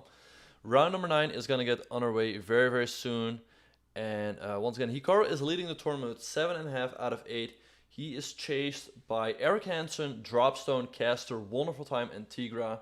Lots of strong GMs, they're all fighting it out. Anyway, let's see what pairings we have in the penultimate round. We're going to have a look at the game between Wonderful Time and Tigra. So let's see. Alright, so we have a London system. Very shocking opening choice by Wonderful Time. I don't think he plays this a lot. So he must be... I don't think he's very familiar with the positions here. Anyway, Black goes h6 and g5 going after the bishop. Let's see, he trades. g5 is hanging in some cases, which is why Black goes here to defend the rook on h8. Maybe knight d2 to c4 to e4. Black should be approximately fine. Black should be fine here because he has 2 bishops. Maybe knight b5 trying to hop in here, but Black could play someone like king e7. Right, bishop d7. Wait, check. King up. Wait, there's DC. Queen takes knight c7 with a fork. So big mistake here by Tigra, which is Boris Savchenko from Russia. If you take knight c7, you win the exchange. It's not over yet though. Black has the 2 bishops and has a big center. So Black still has some compensation, but White should be better here with the extra exchange. Let's see how Wonderful Time will try to convert this one. He goes bishop to d3 developing. Maybe just short castles. Long castles is also an option. But then Black can also always go b5, b4 to try to open up. So let's see, I think short castles is a bit more circumspect here. So queen d2, chosen by Wonderful Time, making sure there's no tactics along the c file. Let's see what Tigra will do here. Alright, so b5, sorry. He wants to go b4 and try to open up both the c file and the long diagonal for the bishop. So f5. I like to move f5 because it's stopping e4 from White, which would open up the position, and then the rooks would only become stronger. So rook ac1 by Wonderful Time, a5. Black is ready to go to put all his pawns on the 5th rank. Once again, Wonderful Time is better, but it's not easy here to find open files for the rook. So he goes rook f1, just slowly improving the position.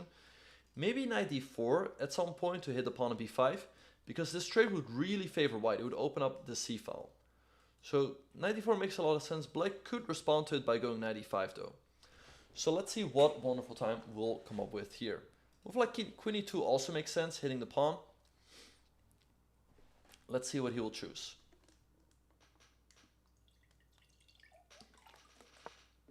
Bishop e2, chosen by White. Queen b6. Okay, now White could play a move like c4. Takes.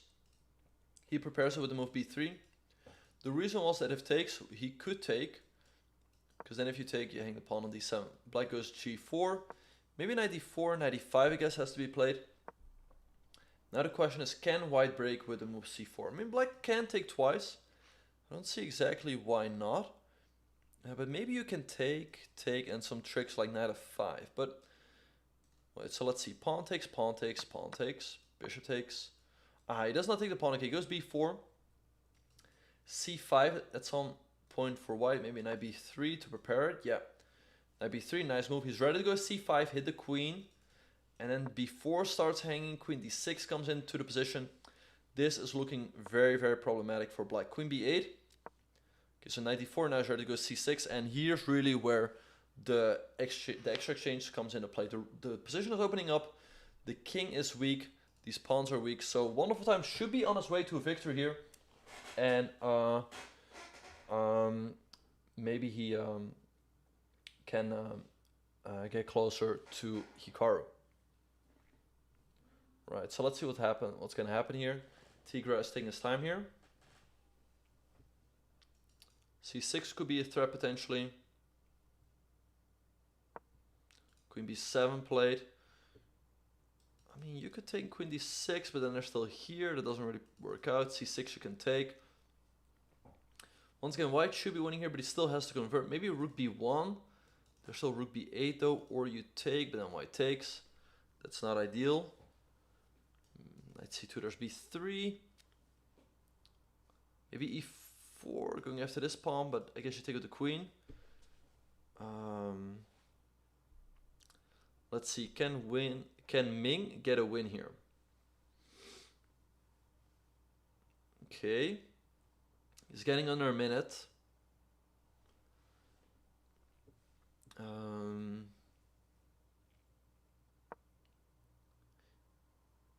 Alright, so rook b1 chosen by white.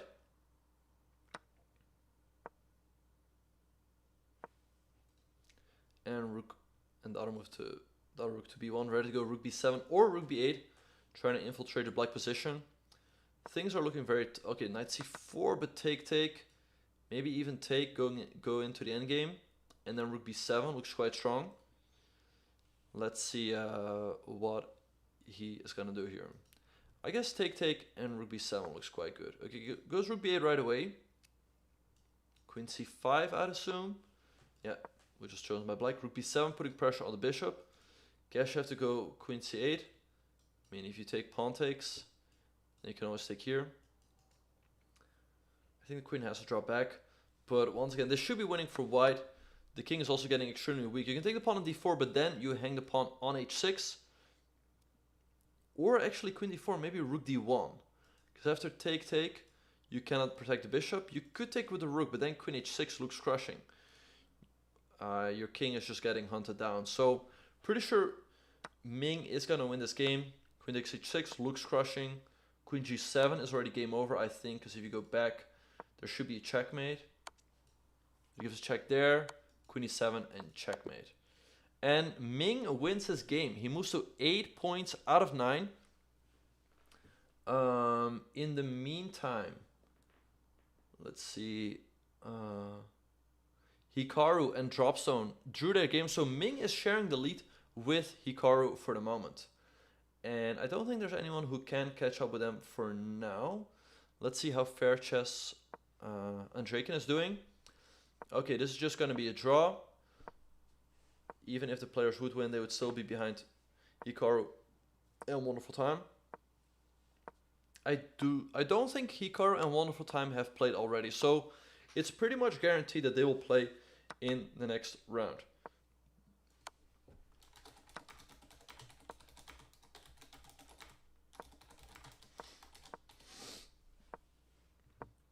Yeah, this is just going to be a draw. I mean, nothing to be seen here. And a draw was agreed. Alright, now we also have the game between Rustamov and Demchenko.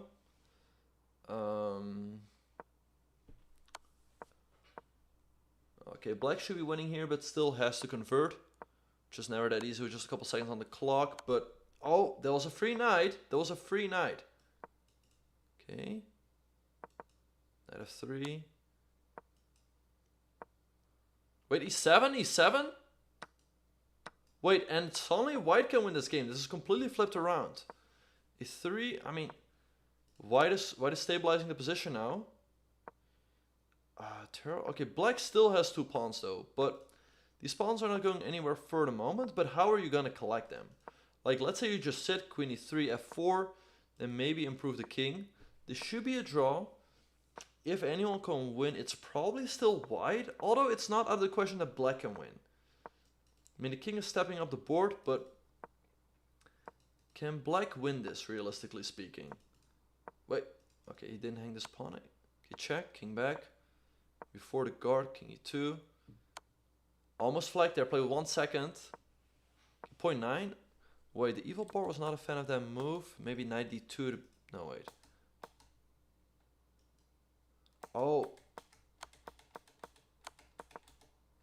And this is probably going to be a draw. I assume this is a fortress. Oh, but rook e2, rook e2, rook e2.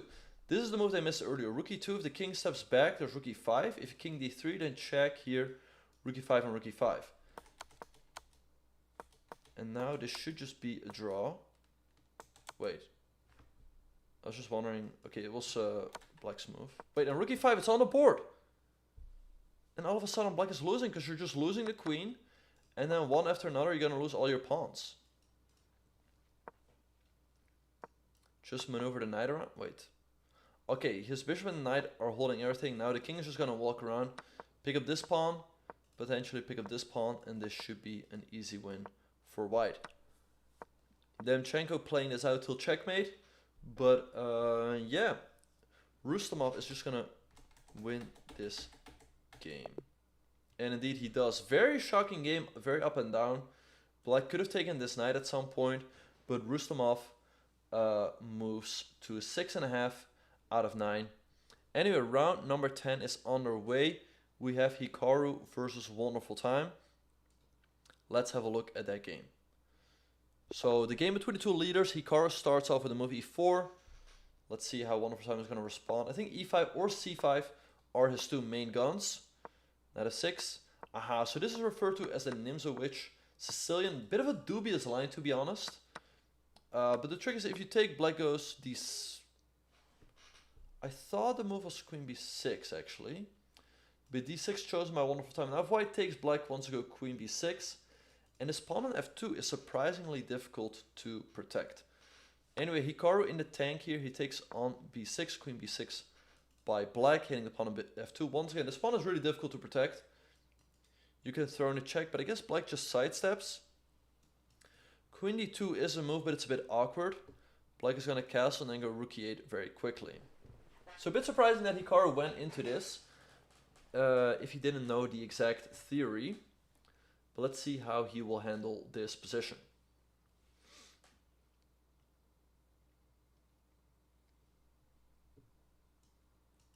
Once again, pawn on f2 is under attack. What are you going to do about it? Maybe queen d2, but then I guess castles. He goes bishop e3. Okay, so if takes, I guess his idea is check. Right? Black can also take here. Very interesting position. I guess then rook d1 is what he wants to do. Let's see. I guess black should take on b2. If you take on e3, queen e4 is going to come. You sidestep and then fe. And black has lost the right to castle. So I don't think that that is good. I guess queen takes b2 is the move. Then we play something like rook d1. And white should be in fairly good shape. So let's see what Wonderful Time is going to come up with here. Another game to look out for is the game between Eric Hansen and Dropstone. This is a Petrov. Eric going for the attack here with queen f4. Black has put the pawn on c4, an interesting strategy. It's stopping the move bishop d3 by white, but white can go knight d4, put pressure on the bishop, and just take it from there. Queen b6 by black, maybe bishop a3 in some cases. Anyway, this is the other game we're going to have a look out on. And we also have Jeffrey against Anishuk. But let's keep our attention on the game between Hikaru and Wonderful Time. Wait.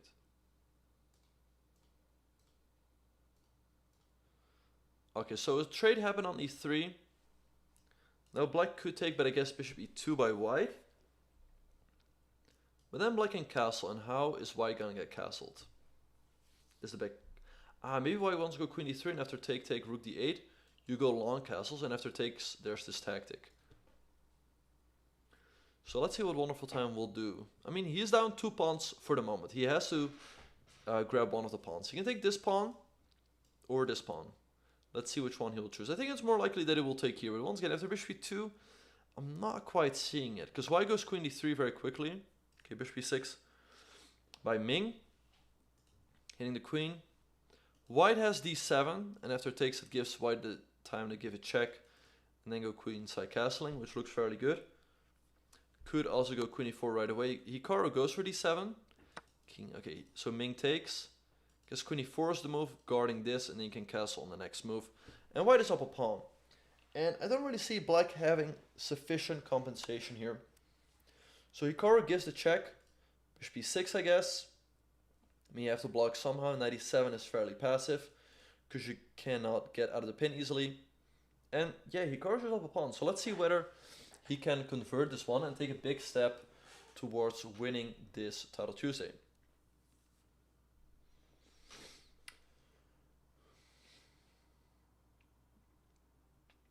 Alright, so Wonderful Time is thinking here. because bishop b6 has to be played.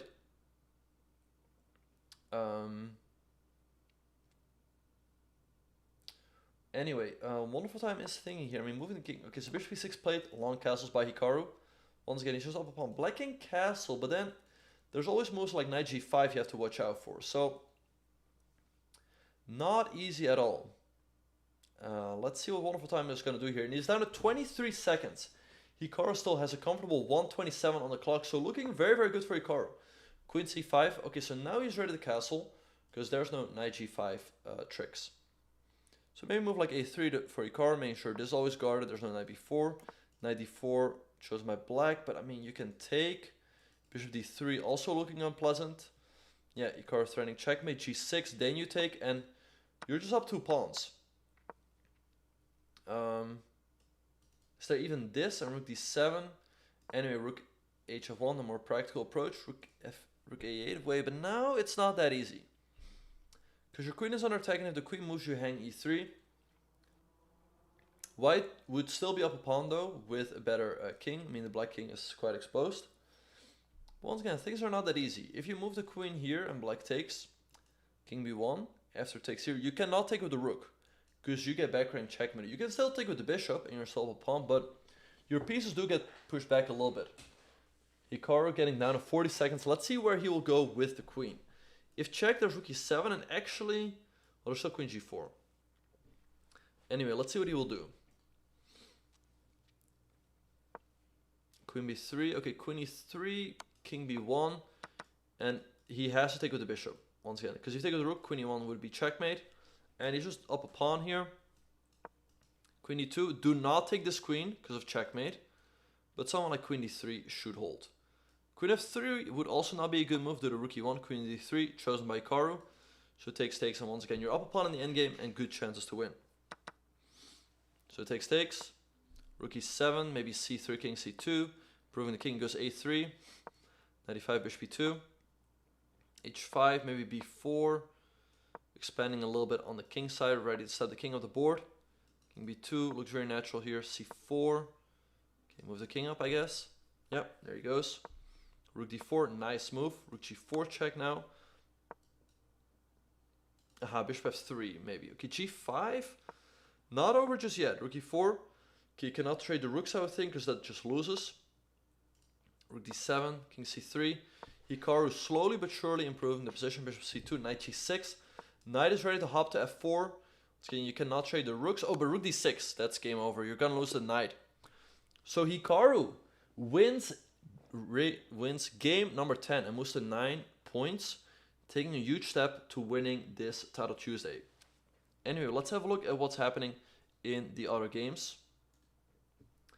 In the meantime, let's see, Eric and Dropstone are still duking it out. Eric down in exchange, but he's got these huge passed pawns here on the queen side. King c4, b5. It's really anyone's game. It's very difficult to figure out what's going on. b6, a7 is coming very, very quickly. And these pawns are blockaded. Rook a7, but b6. Aha, he wants to go rook e2 and hit the bishop. Okay, bishop b7, but g2. Takes a7. I guess you have to take.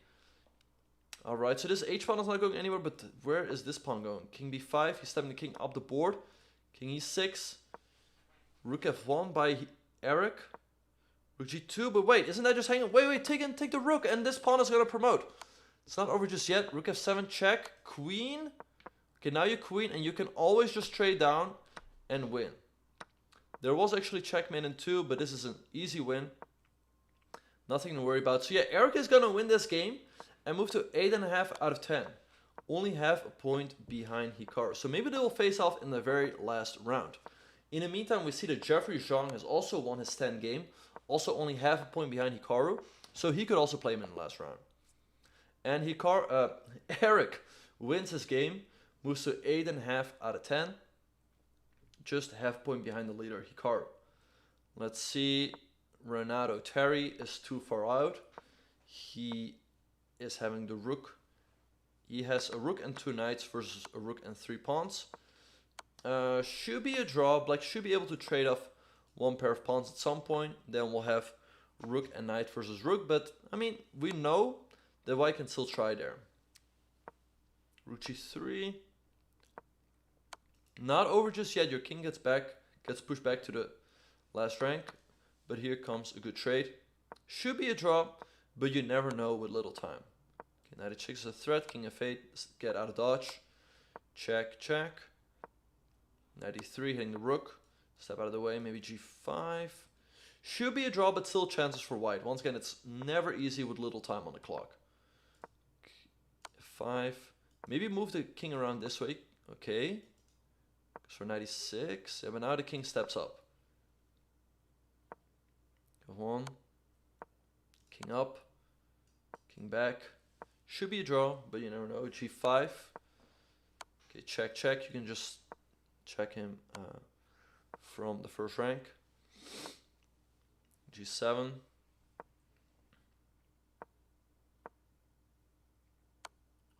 check. King back. Check. Do not go here. King f8, yeah. Okay, king f3. Should be a draw. Also, at some point, we are approaching the 50 move rule, I would think. But, oh wait, he's hanging the pawn. Not over just yet. White can still try to collect this pawn. And then we'll have the rook and knight versus rook endgame, which Terry will for sure try to win.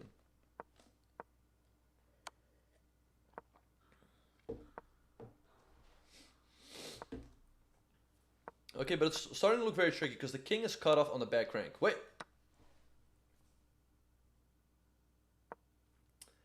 And hanging the rook in one move is not a good idea.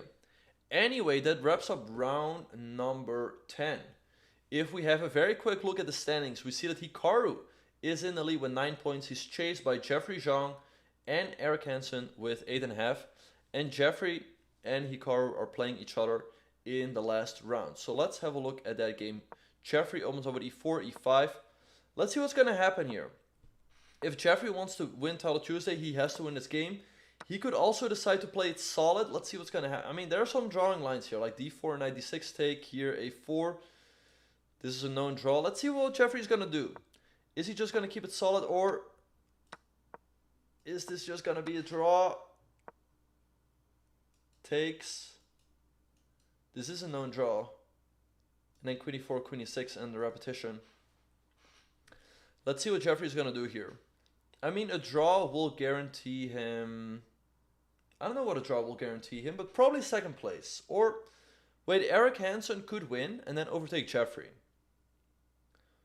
So let's see what Jeffrey's going to do. So, taking on d6 is the drawing line. Black takes on d4, takes. Queen e4, queen e6, queen e4, queen e6. That is a known draw. So let's see what Jeffrey will do here. I mean, he's already down a minute on the clock. I think, yeah, he goes for it. Okay, but takes, queen e6. I think we're going to see a draw here. I mean, he's already down a minute on the clock.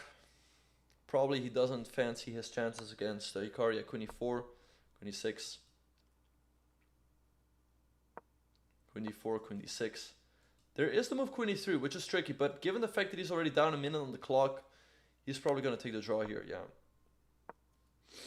And a draw was made by repetition. So Hikaru probably comes in first. The question is whether Eric can win and then catch up with him on tiebreak. I think even if Eric wins, his tiebreak would not be good enough. Anyway, let's see what's going to happen. So yeah, Hikaru probably is going to win the first edition of the double Title Tuesday. So he wins himself a nice $1,000. Anyway, looking quite pleasant for Eric. Maybe d5. Eric can still catch him in points, but Hikaru will probably then win because he will have a better tiebreak. Queen c2, nice move by Eric. So if takes, there's bishop takes c7. Let's see what Black's gonna do. Maybe c6 to make sure that pawn is never hanging. c6, nice move.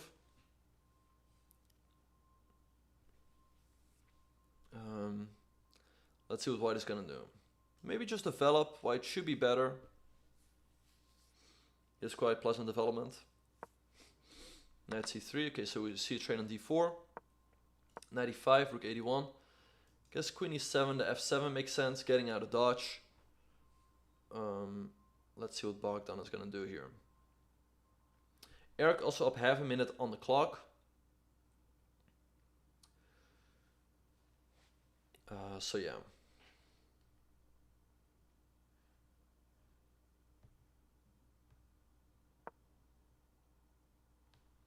Okay, queen e7 by Bogdan. Eric has the more active position, but black has the two bishops. So that could come in later. So Eric goes knight e4. He wants to go knight b6 and maybe get back one of the bishops. Makes a lot of sense. Let's see how Bogdan will deal with this. He can go bishop e6, but then he's giving back the bishop, so should be approximately even there. Queen c7 is a move to stop this, but then maybe queen b3 and then knight b6 anyway. So let's see, Bogdan Dejic getting below a minute on the clock. Looking very, very tricky. Bogdan, if he wants to get a prize, he has to win this game. So let's see what's going to happen.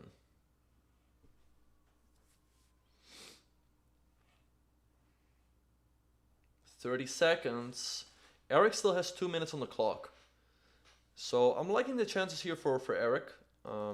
But once again, the position shouldn't be too bad for black. If you just go someone like bishop e6, trade. But 20 seconds, why is he taking so long? He's getting into severe time pressure. Rook b8. Okay, maybe now knight b6 for Eric. Hitting the bishop. Once again, position should be approximately even, but given the fact that black only has 17 seconds, Eric has good chance to win here and catch up with Hikaru. In terms of points, I don't think he's going to catch up in terms of tiebreak. Knight b6, hitting the bishop, bishop b6. Alright, so maybe trade. The pawn on a2 will then be under attack, so maybe then a move like b3, but black is very solid after rook b8. Eric still having 1.5 minutes on the clock. Let's see whether he can keep his time advantage and put black under a lot of pressure.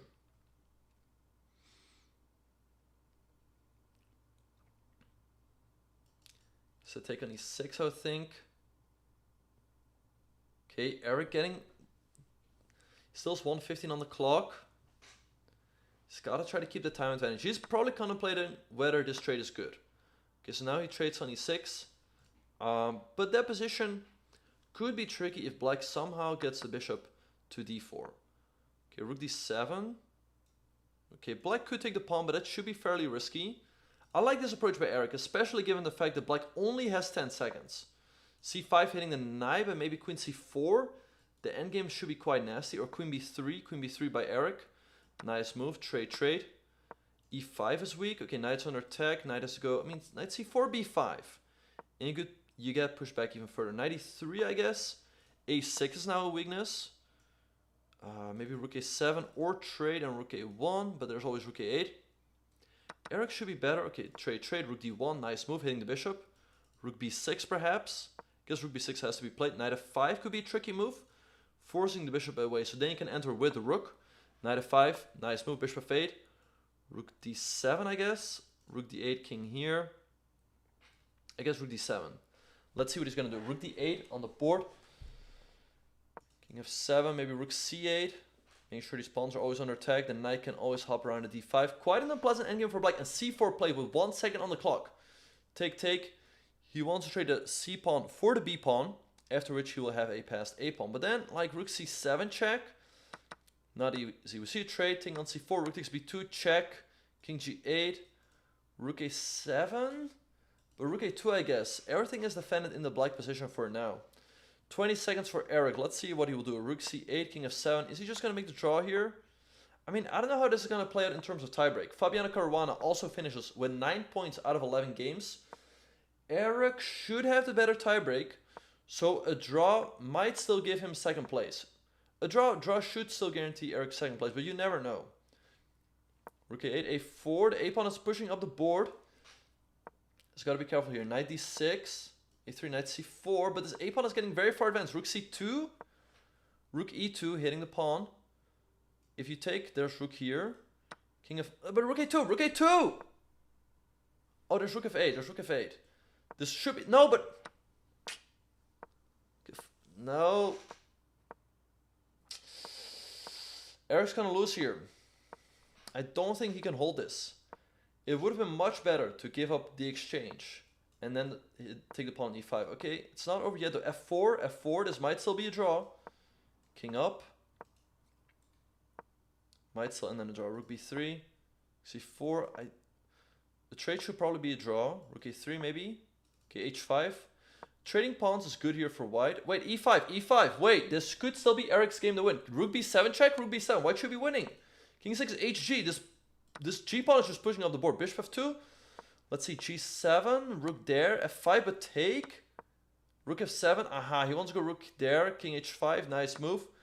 He sacrificed the pawns, but now these two pawns should win him the game. Rook f8, and that should be a win. Eric is going to win, and he's going to guarantee himself a shared first place with 9.5 out of 11. But I don't think he will quite catch up with Hikaru. It looks like Jeffrey will probably come in third place. Jocelyn probably in fourth place, but we'll just have to wait for the final tie breaks to come in. A big KO for Eric. Let's see what games are still going on. We have Wonderful Time, who drew his game. Let's see. We have Fair Chess on YouTube. This should be a draw. Nothing both sides can do.